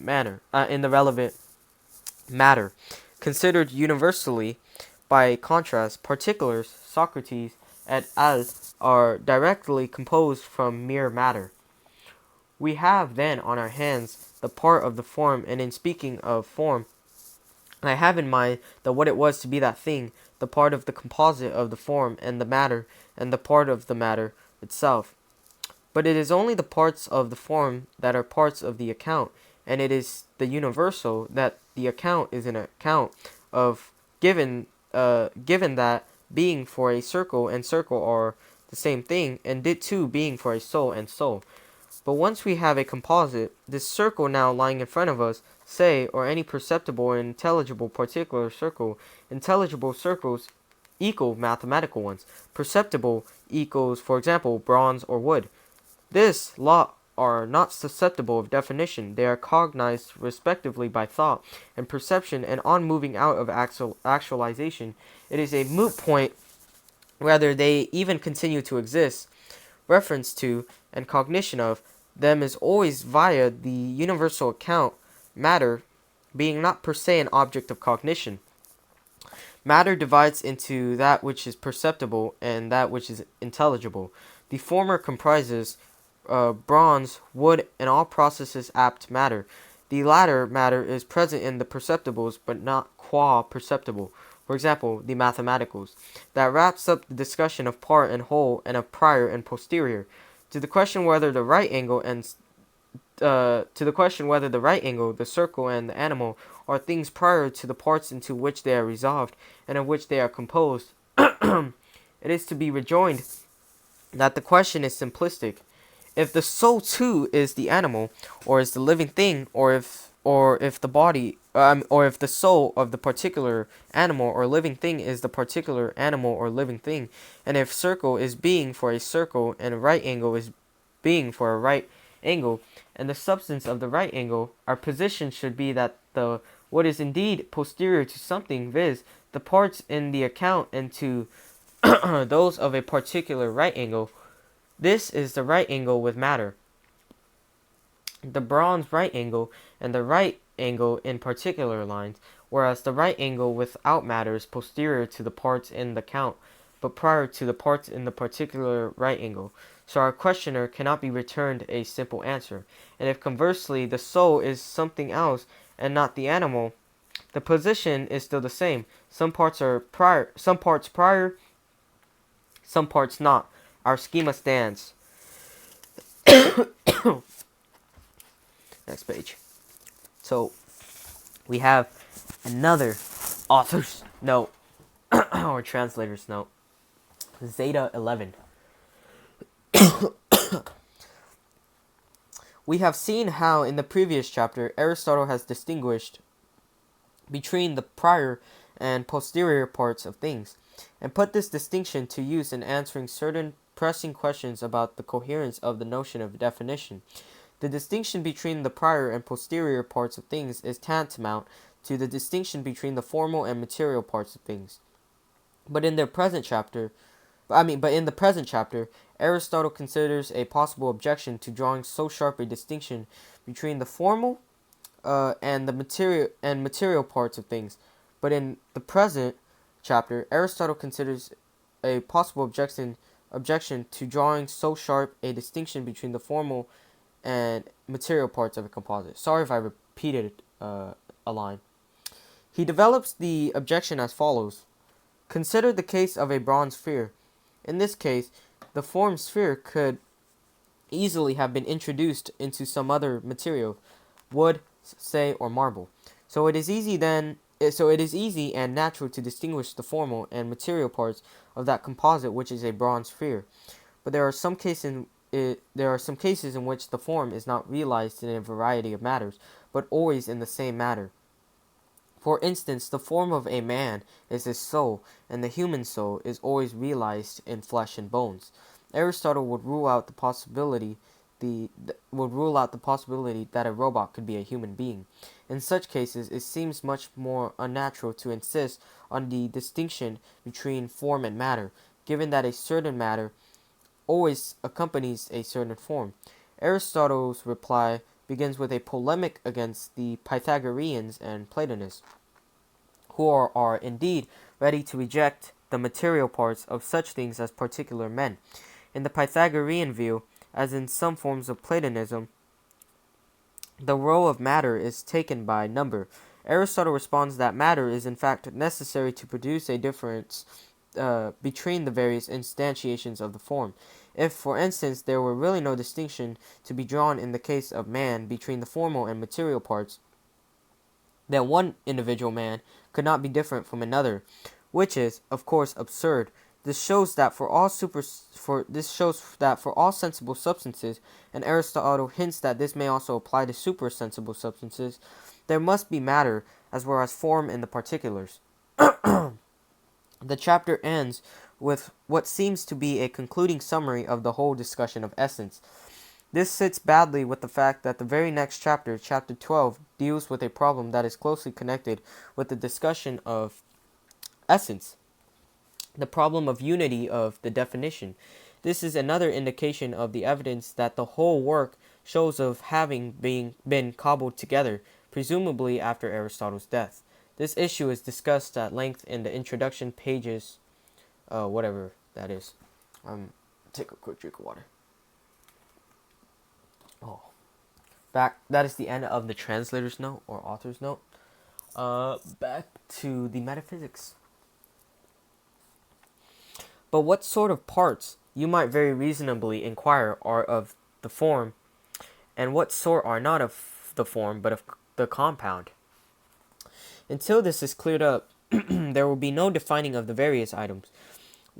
What with definition being of the universal and the form, any obscurity as to which of the parts are parts as matter and which not will occlude the account of the item too. Well, some things evidently find themselves superimposed on occasion on items that differ from one another in their form. A circle may be imposed on bronze, on stone, and on wood. In this sort of case, it is widely accepted to be self-evident that the bronze or stone are excluded by their separability from being any part of the substance of the circle.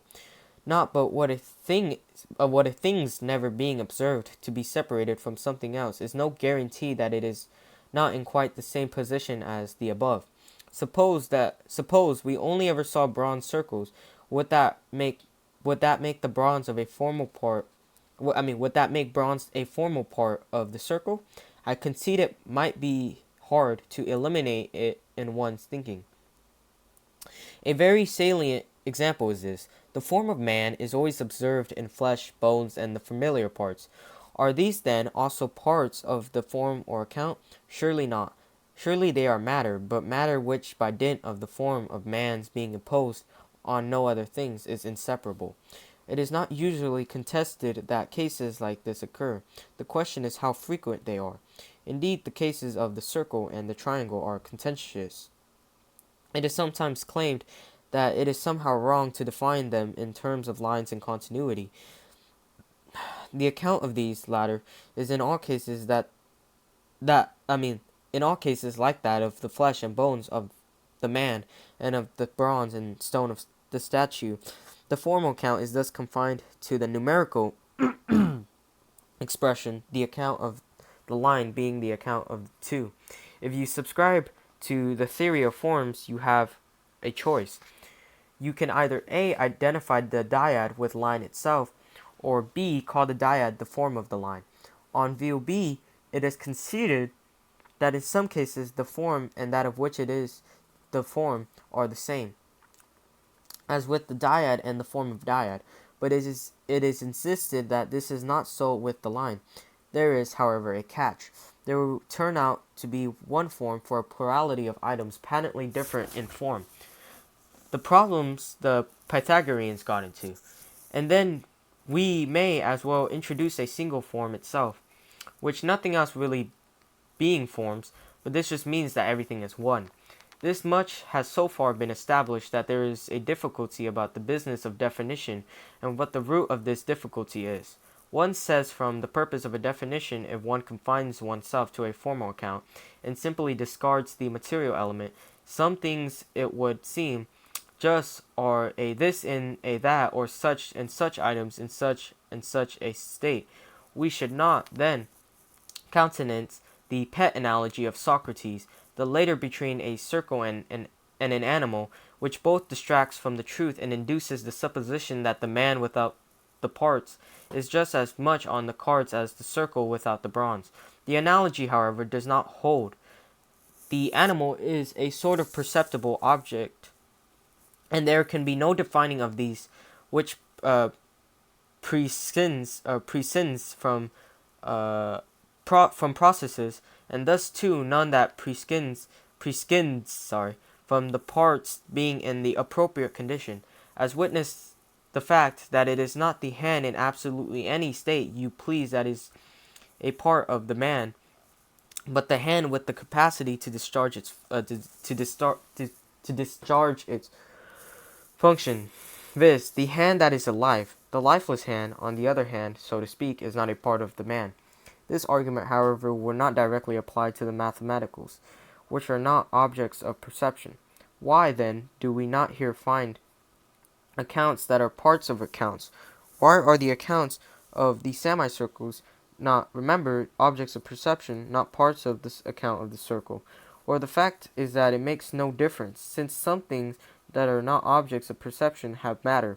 Indeed, everything has a sort of matter, provided only that it is not a what it was to be that thing and a per se form itself, but a possessor of thisness. So semicircles, as we earlier pointed out, are parts of the universal, but of particular circles. Recall that some matter is perceptible, but some intelligible. Another point that emerges is that the soul is a primary substance, the body, matter, that and man or animal, the universal composite. Moreover, Socrates and Chariscus are, if we allow the soul of Socrates also to be Socrates, not simple. On the lips of some of it is the soul of Socrates, and on those of others the composite individual. If, on the other hand, Socrates just is this particular Socrates just is this particular soul and this particular body, then the composition of the particular will mirror that of the universal. A question that can be deferred, though not forever, is whether there is some other manner in addition to that of substances of the kinds that we have been examining, whether we should look for some other sort of substance, such as, perhaps, numbers. This, in any case, part of our purpose in trying to frame definitions for perceptible substances. After all, it is really up to physics and second philosophy to give us a theory of perceptible substances, for the physicist can by no means be content merely with some grasp of the matter of what he studies. On the contrary, his understanding of the substance specified by the account must be, if anything, greater. Another issue in store concerns the way in which the contents of the account constitute parts of the definitions, and what makes it the case that the definition is a single account. I take it that the object is a single thing, but in what does the object's being a single thing consist, given that, after all, it has parts? In this discussion, we have stated what it was to be that thing is universally for all cases, and how it is to be identified per se with itself.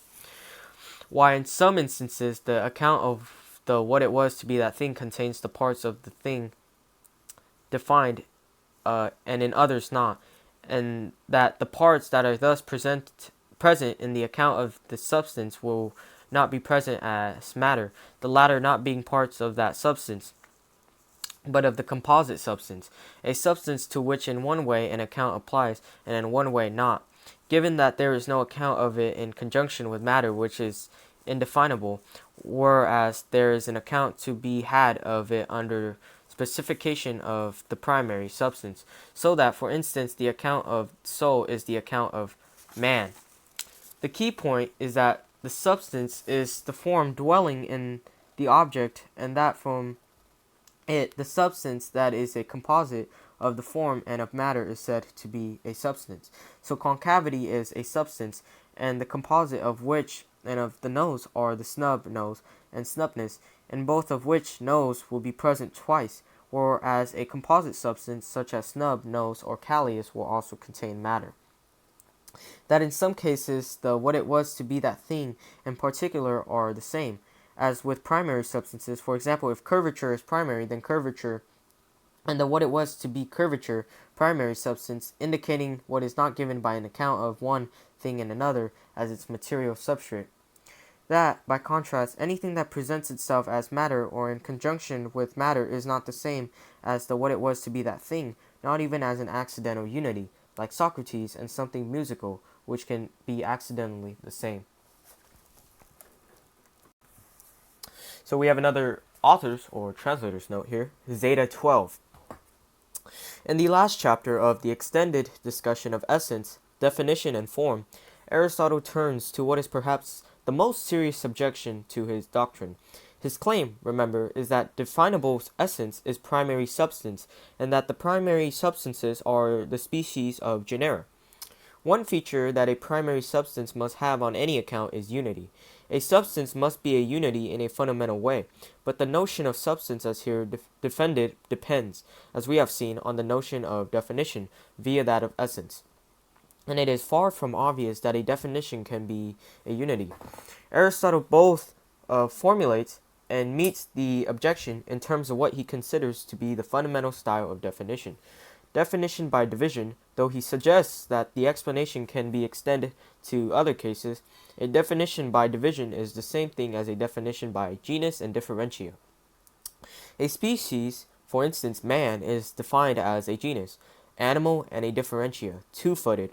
This style of definition is inherited from the Academy, and there are many questions about it, with some of which Aristotle has dealt in his logical works. For the present discussion, we can simply bear in mind that a definition of this sort seems ineliminably to involve two things, genus and differentia. How, then, can it be a unity? Aristotle's answer is sophisticated and resourceful. The genus and the differentia are not really two different things. This is because the differentia is a determinate thing, whereas the genus is not. Thus, the genus is in a way subsumed in the differentia as an indeterminate component of it, almost as the matter of the differentia. The unity of the differentia is like that of the composite of form and matter, and this unity explains the unity of the definition itself, despite its being apparently composed of different elements. The answer is ingenious, but there is reason to suspect that Aristotle considered it to be something of a tour de force. Since he returns to the problem both in Zeta 16 and in Eta 6, what, at any rate, is clear is that he regards the genus as being indeterminate. The thought is that if I ask what, say, the species horse is, I can be given a definite answer, whereas if I ask what the genus animal is, I cannot be given an answer except by the reference of one kind or another to the species that come under the genus. This conception of the genus will be in the evidence in the anti-Platonist chapters which now follow. And that is the end of the author's or translator's note. Back to the metaphysics. Let us now make good the deficiencies of the treatment of definition in the analytics. The problem broached in that work will turn out to be of no little relevance to the examination of substance. The problem that I have in mind is this. What makes it the case that if we call the account of something a definition, that thing is a unity? Let us, for example, take two-footed animal as the account of man, and let this account be a definition. Why, then, is man a single thing and not a plurality, viz., animal and two-footed? The contrast with man and white is instructive. These items are a plurality when the one does not pertain to the other. A unity when one does pertain and the other, man, is in some way affected as the substrate. When they become a single thing, a pale man. In the present case, however, there is no pertaining of one item to another, on the assumption generally made that differentiae do not pertain to a genus. The reason for this assumption is that if they did, and given that the differentiae a genus are opposites, opposites would be pertaining to the same thing. And even if differentiae do pertain to a genus, the same reasoning will apply whenever there is more than one differentia pertaining to the same species. For example, apteric bipedal pedestrian. What makes this lot a unity, not a plurality? It cannot be the mere fact of their compresence in a single genus, on plane of collapsing all the differentiae of that genus into a unity. On the other hand, the elements of a definition had better constitute a unity.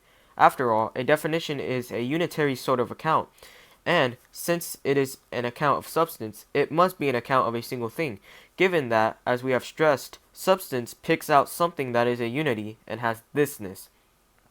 It makes sense to look first at definitions by division, for the contents of such a definition are just the so-called primary genus and the differentiae, and the other genera are the primary and the differentiae taken in conjunction. An example of a primary genus might be animal, with the next genus down being bipedal animal, and the next after the apteric bipedal animal, and the style can be continued for further items.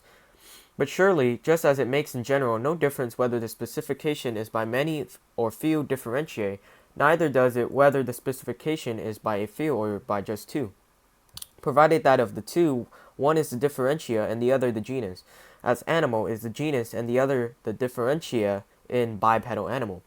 If then the genus simplicator does not does not exist over and above the specific forms constitutive of it, alternatively, if it exists just as matter, in something like the way in which vocalization is a genus and serves as matter, the differentiae of which makes the forms and elements of speech, it is evident what the definition is, the account derived just from the differentiae. It is in fact also important to pertain in division the differentia of the differentia. For instance, pedestrian is a differentia of animal, and the differentia of the pedestrian animal should be an object of our knowledge, qua the animal's being pedestrian. It would, then, be quite wrong on a proper procedure to subdivide pedestrian into ringed and wingless, a feature of current practice but a mark of its ineptitude, but rather into cloven-footed and whole-footed, these being the differentiae of foot inasmuch as being cloven-footed is a way of being pedestrian. In fact, this is how division ought always to be prosecuted until the level of non-differentiation is reached, at which point there will be as many forms as differentiae of foot, and pedestrian animals will also be equal to them in number. If all this is on the right lines, we have a clear upshot. The last differentia will be the substance and the definition of the object. This conclusion is recommended by the consideration that superfluous repetition is to be avoided in definition. Some such, as it happens, is inevitable. To say two-footed pedestrian animal just is to say animal having feet, having 2 feet.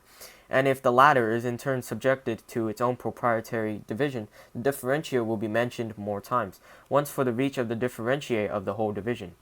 Anyway, if differentia arises out of differentia, then one differentia, the last, will be the form and the substance, whereas if division takes place through accidental features, so that pedestrian is subdivided into white and black, then the differentiae will be equinumerous with the cuts, all of which makes it clear that the definition is the account derived from the differentiae, and from the last of these under a correct procedure of division. Another way of showing this would be to reverse this kind of definition. For instance, that of man to animal bipedal pedestrian. There is no need for pedestrian after the mention of bipedal, but the order cannot be intrinsic to the substance. What sense could be made in this context of earlier and later? Let's call this a first shot at capturing the character of definitions by division. We have another translator's or author's note, Zeta 13. With chapter 13, we reach a profound difficulty in Aristotle's whole mature metaphysics and its interpretation. I have tried to deal with the central problems in the introduction. Here, I shall merely remark on the apparent position of the chapter in the economy of book Zeta as a whole. The task of Zeta is to find a criterion of substantiality, and we are told in Zeta 3 that there are 4 candidates: the substrate, the essence, the genus, and the universal. Chapter 3 then reviews the claim of the substrate, which it appears to dismiss. After that, the whole discussion of chapters 4 to 12 seems to be devoted to the discussion of the essence criterion, which it upholds and takes to show that the forms of species are the basic substances of the world. In a sense, therefore, our question seems to have been answered, but it would surely be reasonable to expect some discussion of the other criteria, if only a polemical nature. In fact, chapters 13, 14, and probably 15 are mainly devoted to an attack on the universal criterion of substantiality. which seems also, not unreasonably, to subsume a dismissal of the genus criterion. The attack on universal substance is also an attack on Platonism, whose central metaphysical tenet Aristotle takes to be the acceptance of universal substance. This would seem to distinguish his own position clearly and satisfactorily from that of Plato. But it is here that the problem arises. The difficulty is that the account of substance as species and form, which Aristotle defends, seems to be as vulnerable to objections to universal substance as are the genera and the Platonic forms. In the categories, Aristotle's conception of basic substances makes individual particulars the basic substances on whose being that of everything else depends. And this is indeed a clear contrast with Plato. However, in the Metaphysics, he appears to have shifted his position, and his new doctrine that species are substances is much less obviously contrasted with Platonism. The problem has been discussed at great length, and many scholars have concluded that Aristotle is simply being inconsistent. Others, however, have argued that the way in which species are universal is crucially different from the way in which genera are universal. I defend a version of this position in the introduction and argue that it redeems Aristotle's mature metaphysics from the relapse into Platonism of which it has been often accused. That is the end of the author's note, translator's note. Back to the metaphysics. I seem to recall that substance is what we are really interested in, so let's get back to it. Well, the things that get said to be substance are 1. The substrate, 2. The what it was to be that thing, which is essence by the way, and 3. The composite, but also 4. The universal. Okay, so we have gotten through 2 of these, the what it was to be that thing and the substrate. Our view, remember, of the latter was that there are 2 ways of being a substrate, either as a possessor of thisness, as the animal is a substrate for its properties, whereas matter is a substrate for the actuality. Let us now, therefore, turn our attention to 4. It is, after all, a view not without support that the universal is a cause in a special way and that it is a principle. The probability would seem, on the face of it, to approximate to 0 that any of those items that are universally predicated could be a substance. Why so? Well, first off, the substance of each thing is something that is peculiar to each thing, not pertaining to anything else, whereas the universal is something common. Indeed, a thing is said to be universal just in virtue of the fact that its nature is to pertain to a plurality of things. Of which, then, of this range of things, would the putative substance be the substance? Either it would seem it must be A, the substance of them all, or B, the substance of none. But A we can surely rule out, and the reason why it cannot be the substance of some one is that in that case, all the others in the range will then turn out to be that thing. For if any 2 items have a single substance and a single what it was to be that thing, then they are themselves a single thing. Another objection is that it is said of substance that it is not said of any substrate, whereas a universal is invariably said of some substrate. Here is a possible line of response. The universal cannot indeed be substance in the way that the what it was to be that thing is, but it is present in the what it was to be that thing, in the way that animal is present in man and horse. But to say this is surely to say that the universal is the subject of some account, nor does it signify if the account does not cover everything that is in the substance. That would not stop it being the substance of something, just as man is the substance of the particular man in whom it is present. But this will lead to the same result as before. The universal, for example, animal, will be the substance of the species to which it peculiarly pertains. And in any case, is it not quite impossible, even outrageous, that this and a substance, even if it can be composed of constituents, should be composed not of substances, and this thing here, but of a quality? For then, what is not a substance but a mere qualification will have priority to a substance and the this. This, of course, is out of the question. Neither in account nor in time nor in production can the affections have priority over the substance. To be so, they would have also to be separable. Another objection is that the universal substance on this account will also be present as substance in the individual. Socrates, but this means that it will be the substance of two things, of man and of Socrates. The general moral that emerges is this: if man and any other item similarly specified is a substance, then none of the contents of the account of man is the substance of anything, nor can such a content exist in separation from the entities covered by the account, nor in anything else. By this I mean that animal, for instance, does not exist over and above animals, X, Y, Z, etc. And the same goes for anything else that is a constituent of the account of a species. I think these arguments show pretty conclusively that none of the things that pertain universally is a substance. And we have also given its due weight to the fact that none of the things predicated in common picks out a thing this here. It picks out a this thing here, but rather such and such a kind. Once you demur at that, you have no end of difficulties, not least the third man. And here's yet another way of making the point clear.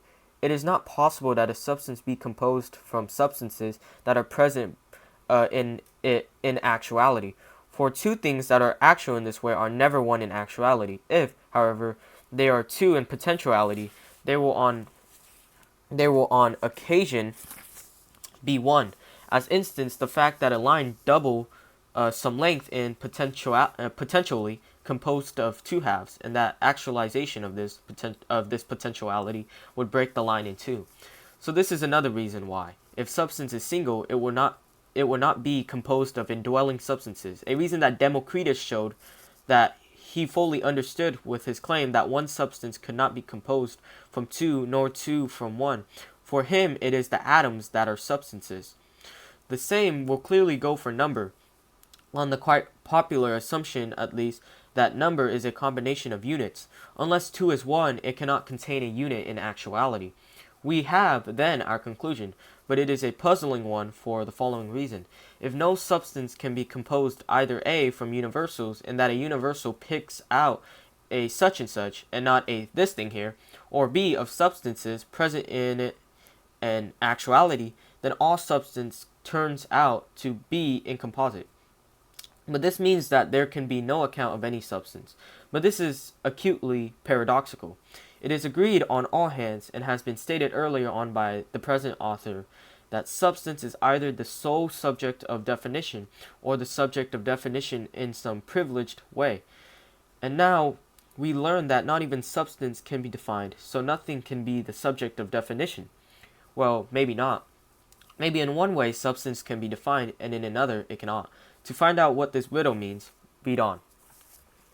So we have another translator's or author's note here. Zeta 14. The present chapter continues the attack on universal substance, directing its attention specifically against the Platonic forms.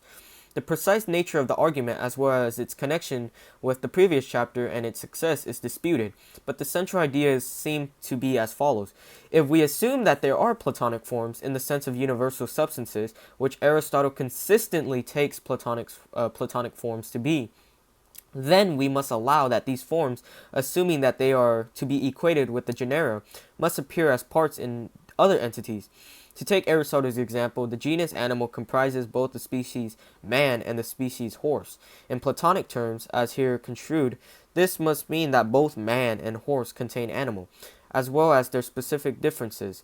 But then the question arises whether the animal that occurs in man is numerically the same as the animal which occurs in horse or not.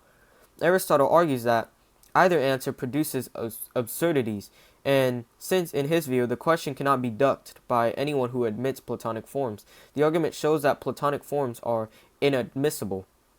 And it is unclear how this argument is supposed not to apply to the species substance, which Zeta has found to be basic, since the same argument occurs in connection with the relation between the general entity, species or genus, and the particular.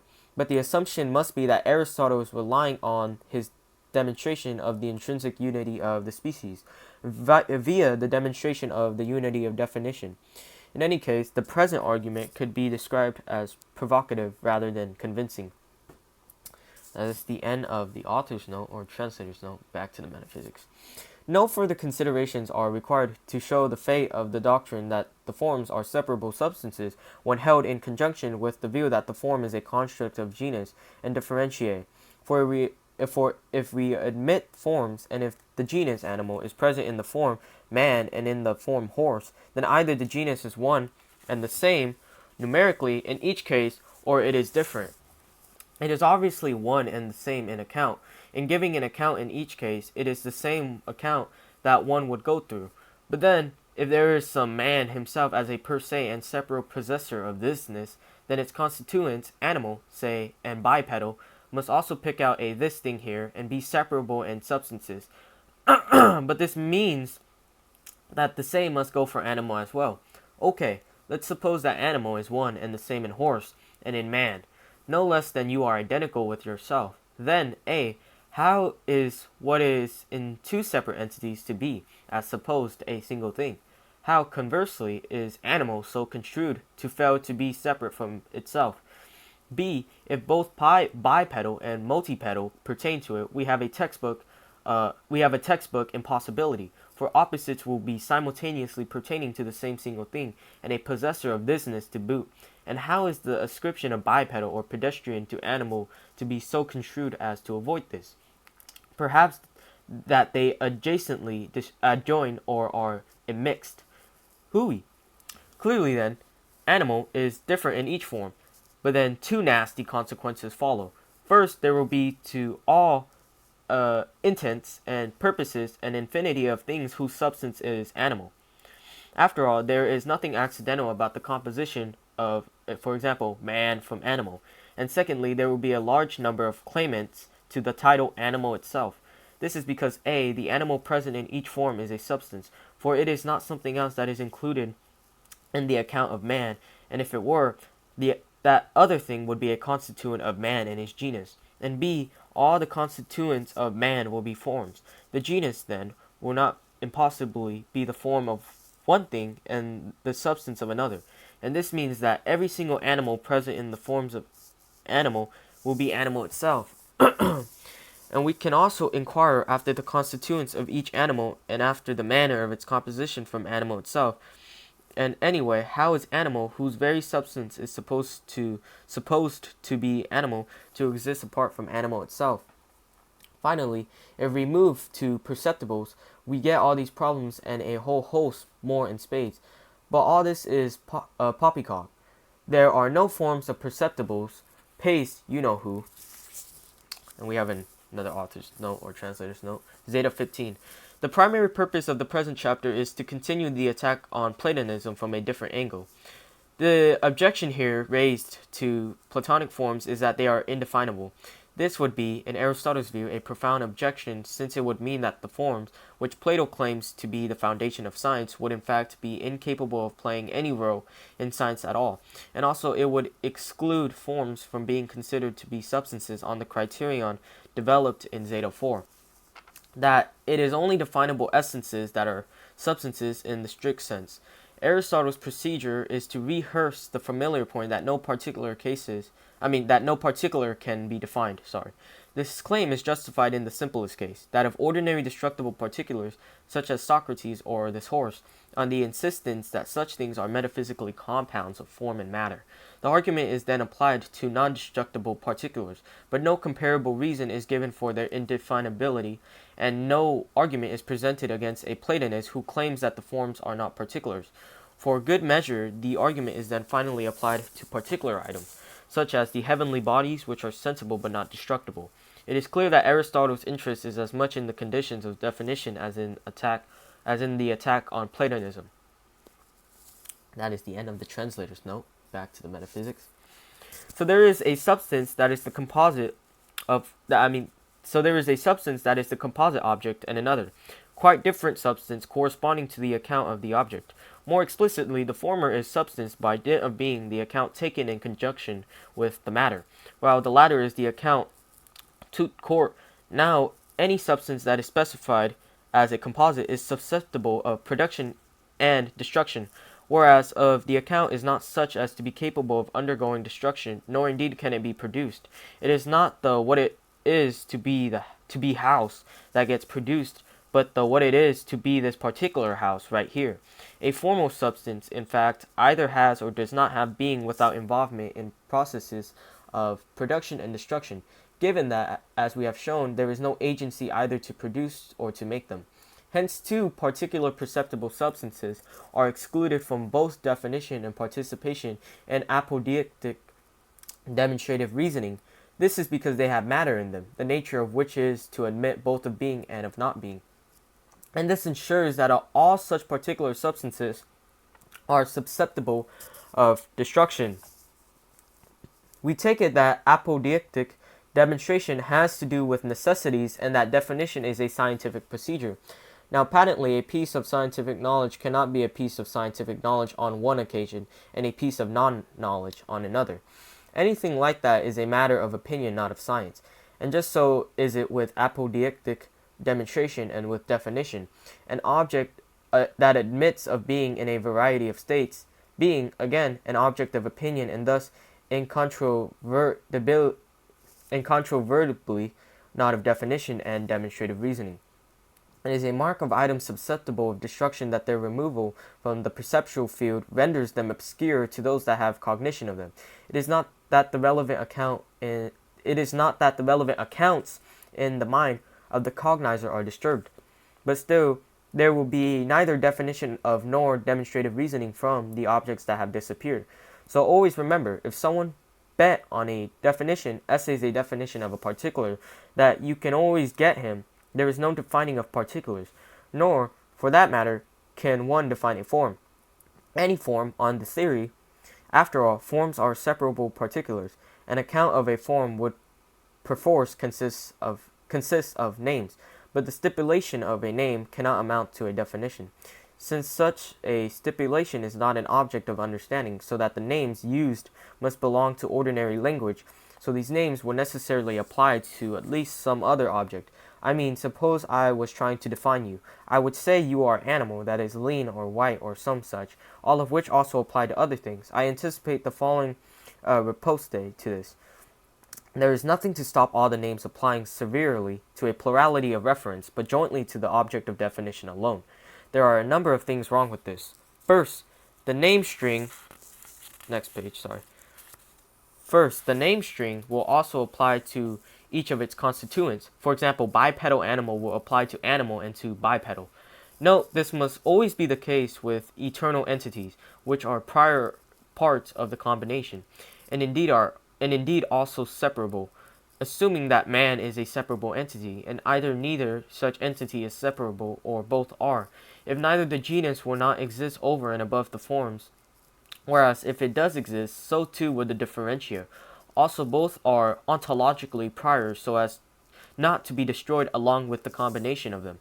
Secondly, if forms are composed from forms, and if we assume components have less composition in themselves than what they compose, then such form components must themselves have a plurality of predication, as indeed animal and bipedal, for example, do have, on pain of the forms failing to be an object of cognition. Such a form would be one that cannot be predicated of more than one item. But this is not admitted by the theory, under which every form is an object of participation.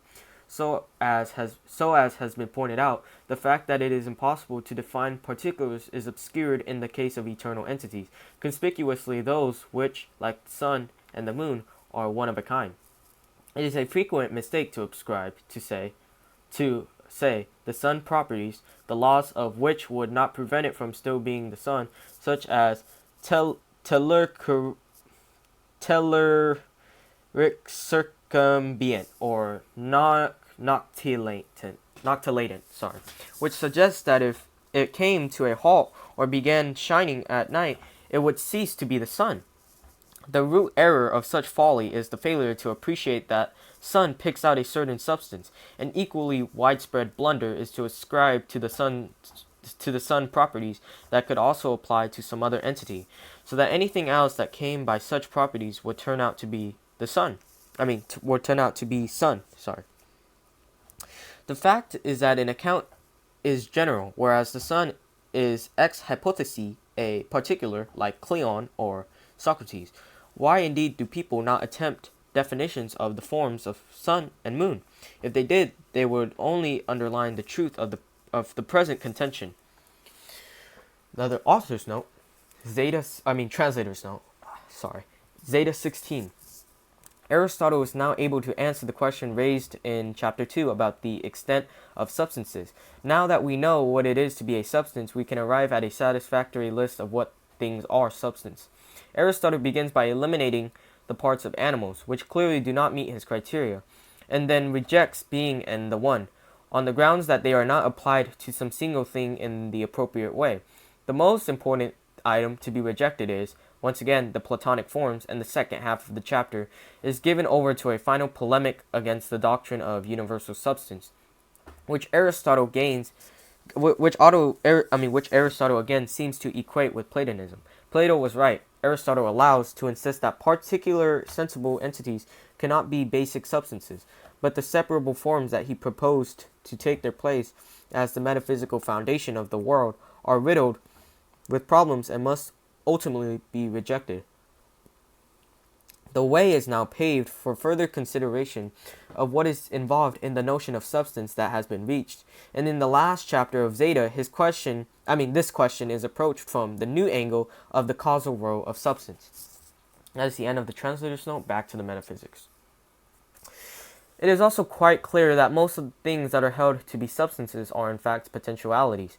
Certainly, animal parts are, none of them can, exist in separation and after separation. Their being is always that of matter.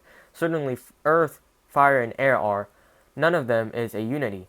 Rather, they resemble a heap until such time as, by subjecting them to concoction, something that is a unity is produced from them. A reasonable enough supposition would be that the parts of living things and the parts of the soul in close connection therewith are in fact both substances and potentialities, being as they are both in actuality and in potentiality on occasion, by dint of the fact that they have their principles of motion from something in their joints, which explains why some animals survive dissection, but not so. In fact, they are all in potentiality, at least when constituting a naturally single and continuous structure.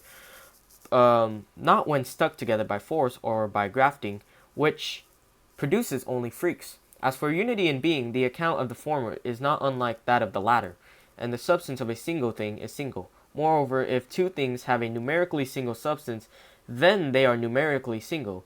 So it is clear that neither unity nor being can be the substance of objects any more than what it was to be an element, or what it was to be a principle can be substances. Science inquires into what the principle is precisely in order to bring it back to something more apt for cognition. No doubt, being and unity are a little more plausibly supposed to be substances than principle, element, and cause, but for all that they are not substances any more than anything else that is common to several things. Never forget that a substance pertains to nothing except itself and its possessor, that of which it is the substance. Also, a unity would not be simultaneously in a range of places, whereas a common thing is thus variously present, from which it is clear that no universal exists over and above, and separately from the particulars. Theorists of forms are right to give an account of them that makes them separate, if they are supposed to be substances, but wrong in their claim that it is the one over many that is a form. This error stems from their inability to demonstrate which are these alleged imperishable substances existing over and above the perceptible particular substances. Their way out is to make the forms formally the same as dear old perishable entities, merely adorning these perceptibles with the locution itself, so as to have man himself and horse itself. And yet I take it that had we never observed the stars, they would none the less for that still have been eternal substances over and above the ones we know. So it may very well be necessary that certain unobserved substances exist as it is, even if we cannot know which they are. Conclusions. No universal predicable a substance, no substance composed of substances. And so we have another translator's note, Zeta 17. In the final chapter of Zeta, Aristotle appears to be adopting a completely new approach to his central question. What is it to be a substance? The approach here adopted turns on the notion that a substance is a cause.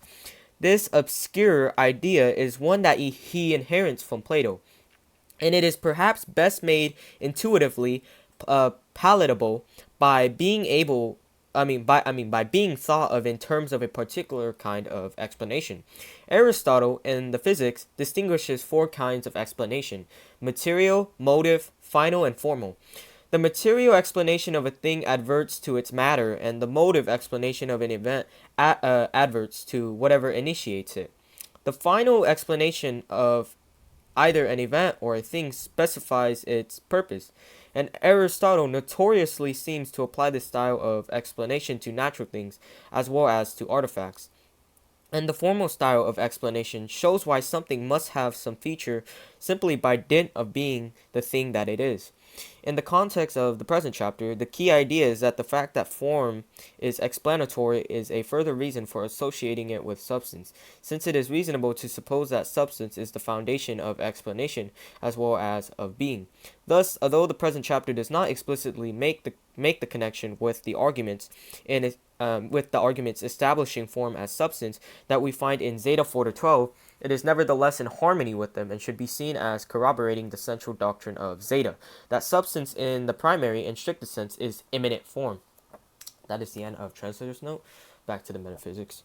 Right, it's time to start again completely from fresh with this business of trying to say what and or what kind of thing substance is. A possible spin-off will be an advance in understanding what kind of substance too, which is separated from perceptible substance. And we can kick off with the observation that substance is a principle and a kind of cause. The question why is always the question why X pertains to Y.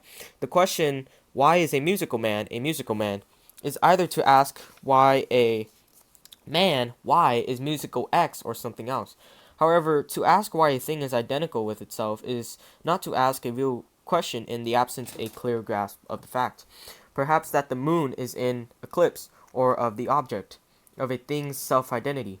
A man's being a man, as it may be, or a musician's being a musician. There is but a single account and a single cause in all causes. A possible challenge would be to the effect that each thing is indivisible from itself, and that this constitutes the what it was to be one thing for it. But such an explanation is at once too broad, ranging and too concise.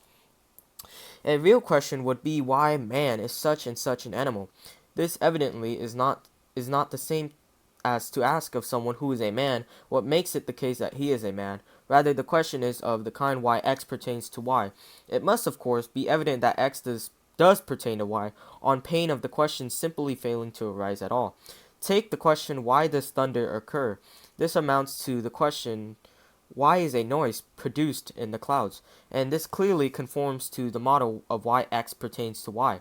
Same goes for why are these salient objects, bricks and stones on suppose a house. Real inquiries thus stands revealed as causal inquiries, and the cause is logis, the what it was to be that thing. In some cases, this is the beneficiary of something's existence, as no doubt with a house or bed. In others, it is the process originator, which is also a kind of cause. Such a cause is sought for cases of production and destruction, whereas the former type is sought in connection with being too. The real question is the most easily obscured when it comes to inquiries about things that are not predicated one of another. One might, for instance, ask, what is man? But the simplicity of this formulation would be deceptive and conceal a definition to the effect that X is ABC. The question must be analyzed on pain of generating a bastard, which both is and is not a real question. Moreover, since the existence of the object must be pertinently in place, the question is evidently why is that the matter is as it is. Why, we might be asking, are these things a house? Setting up the riposte, it is because the what it was to be a house is present in them. Or why, we might be asking, is this thing here a man? Or perhaps why is this body here in the state that it's in a man?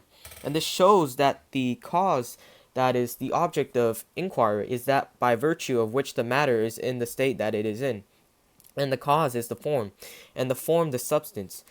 What is also clear is that if something is simple, there can be neither inquiry into it nor teaching of it. For such items, the other manner of investigation is appropriate. One thing, too, may be so composed from another that the whole constitutes a single thing, not after the fashion of a heap, but after that of the syllable. The syllable, of course, is not just its elements, nor are B and A the same thing as BA, and similarly, flesh is not just fire and earth. This is because on the dissolution of flesh or of the syllable, fire and earth and the elements respectively persist. So the syllable is something in its own right, not just a heap of vowel and consonant, but something different. Similarly, flesh is not just fire and earth, or hot and cold, but a different thing.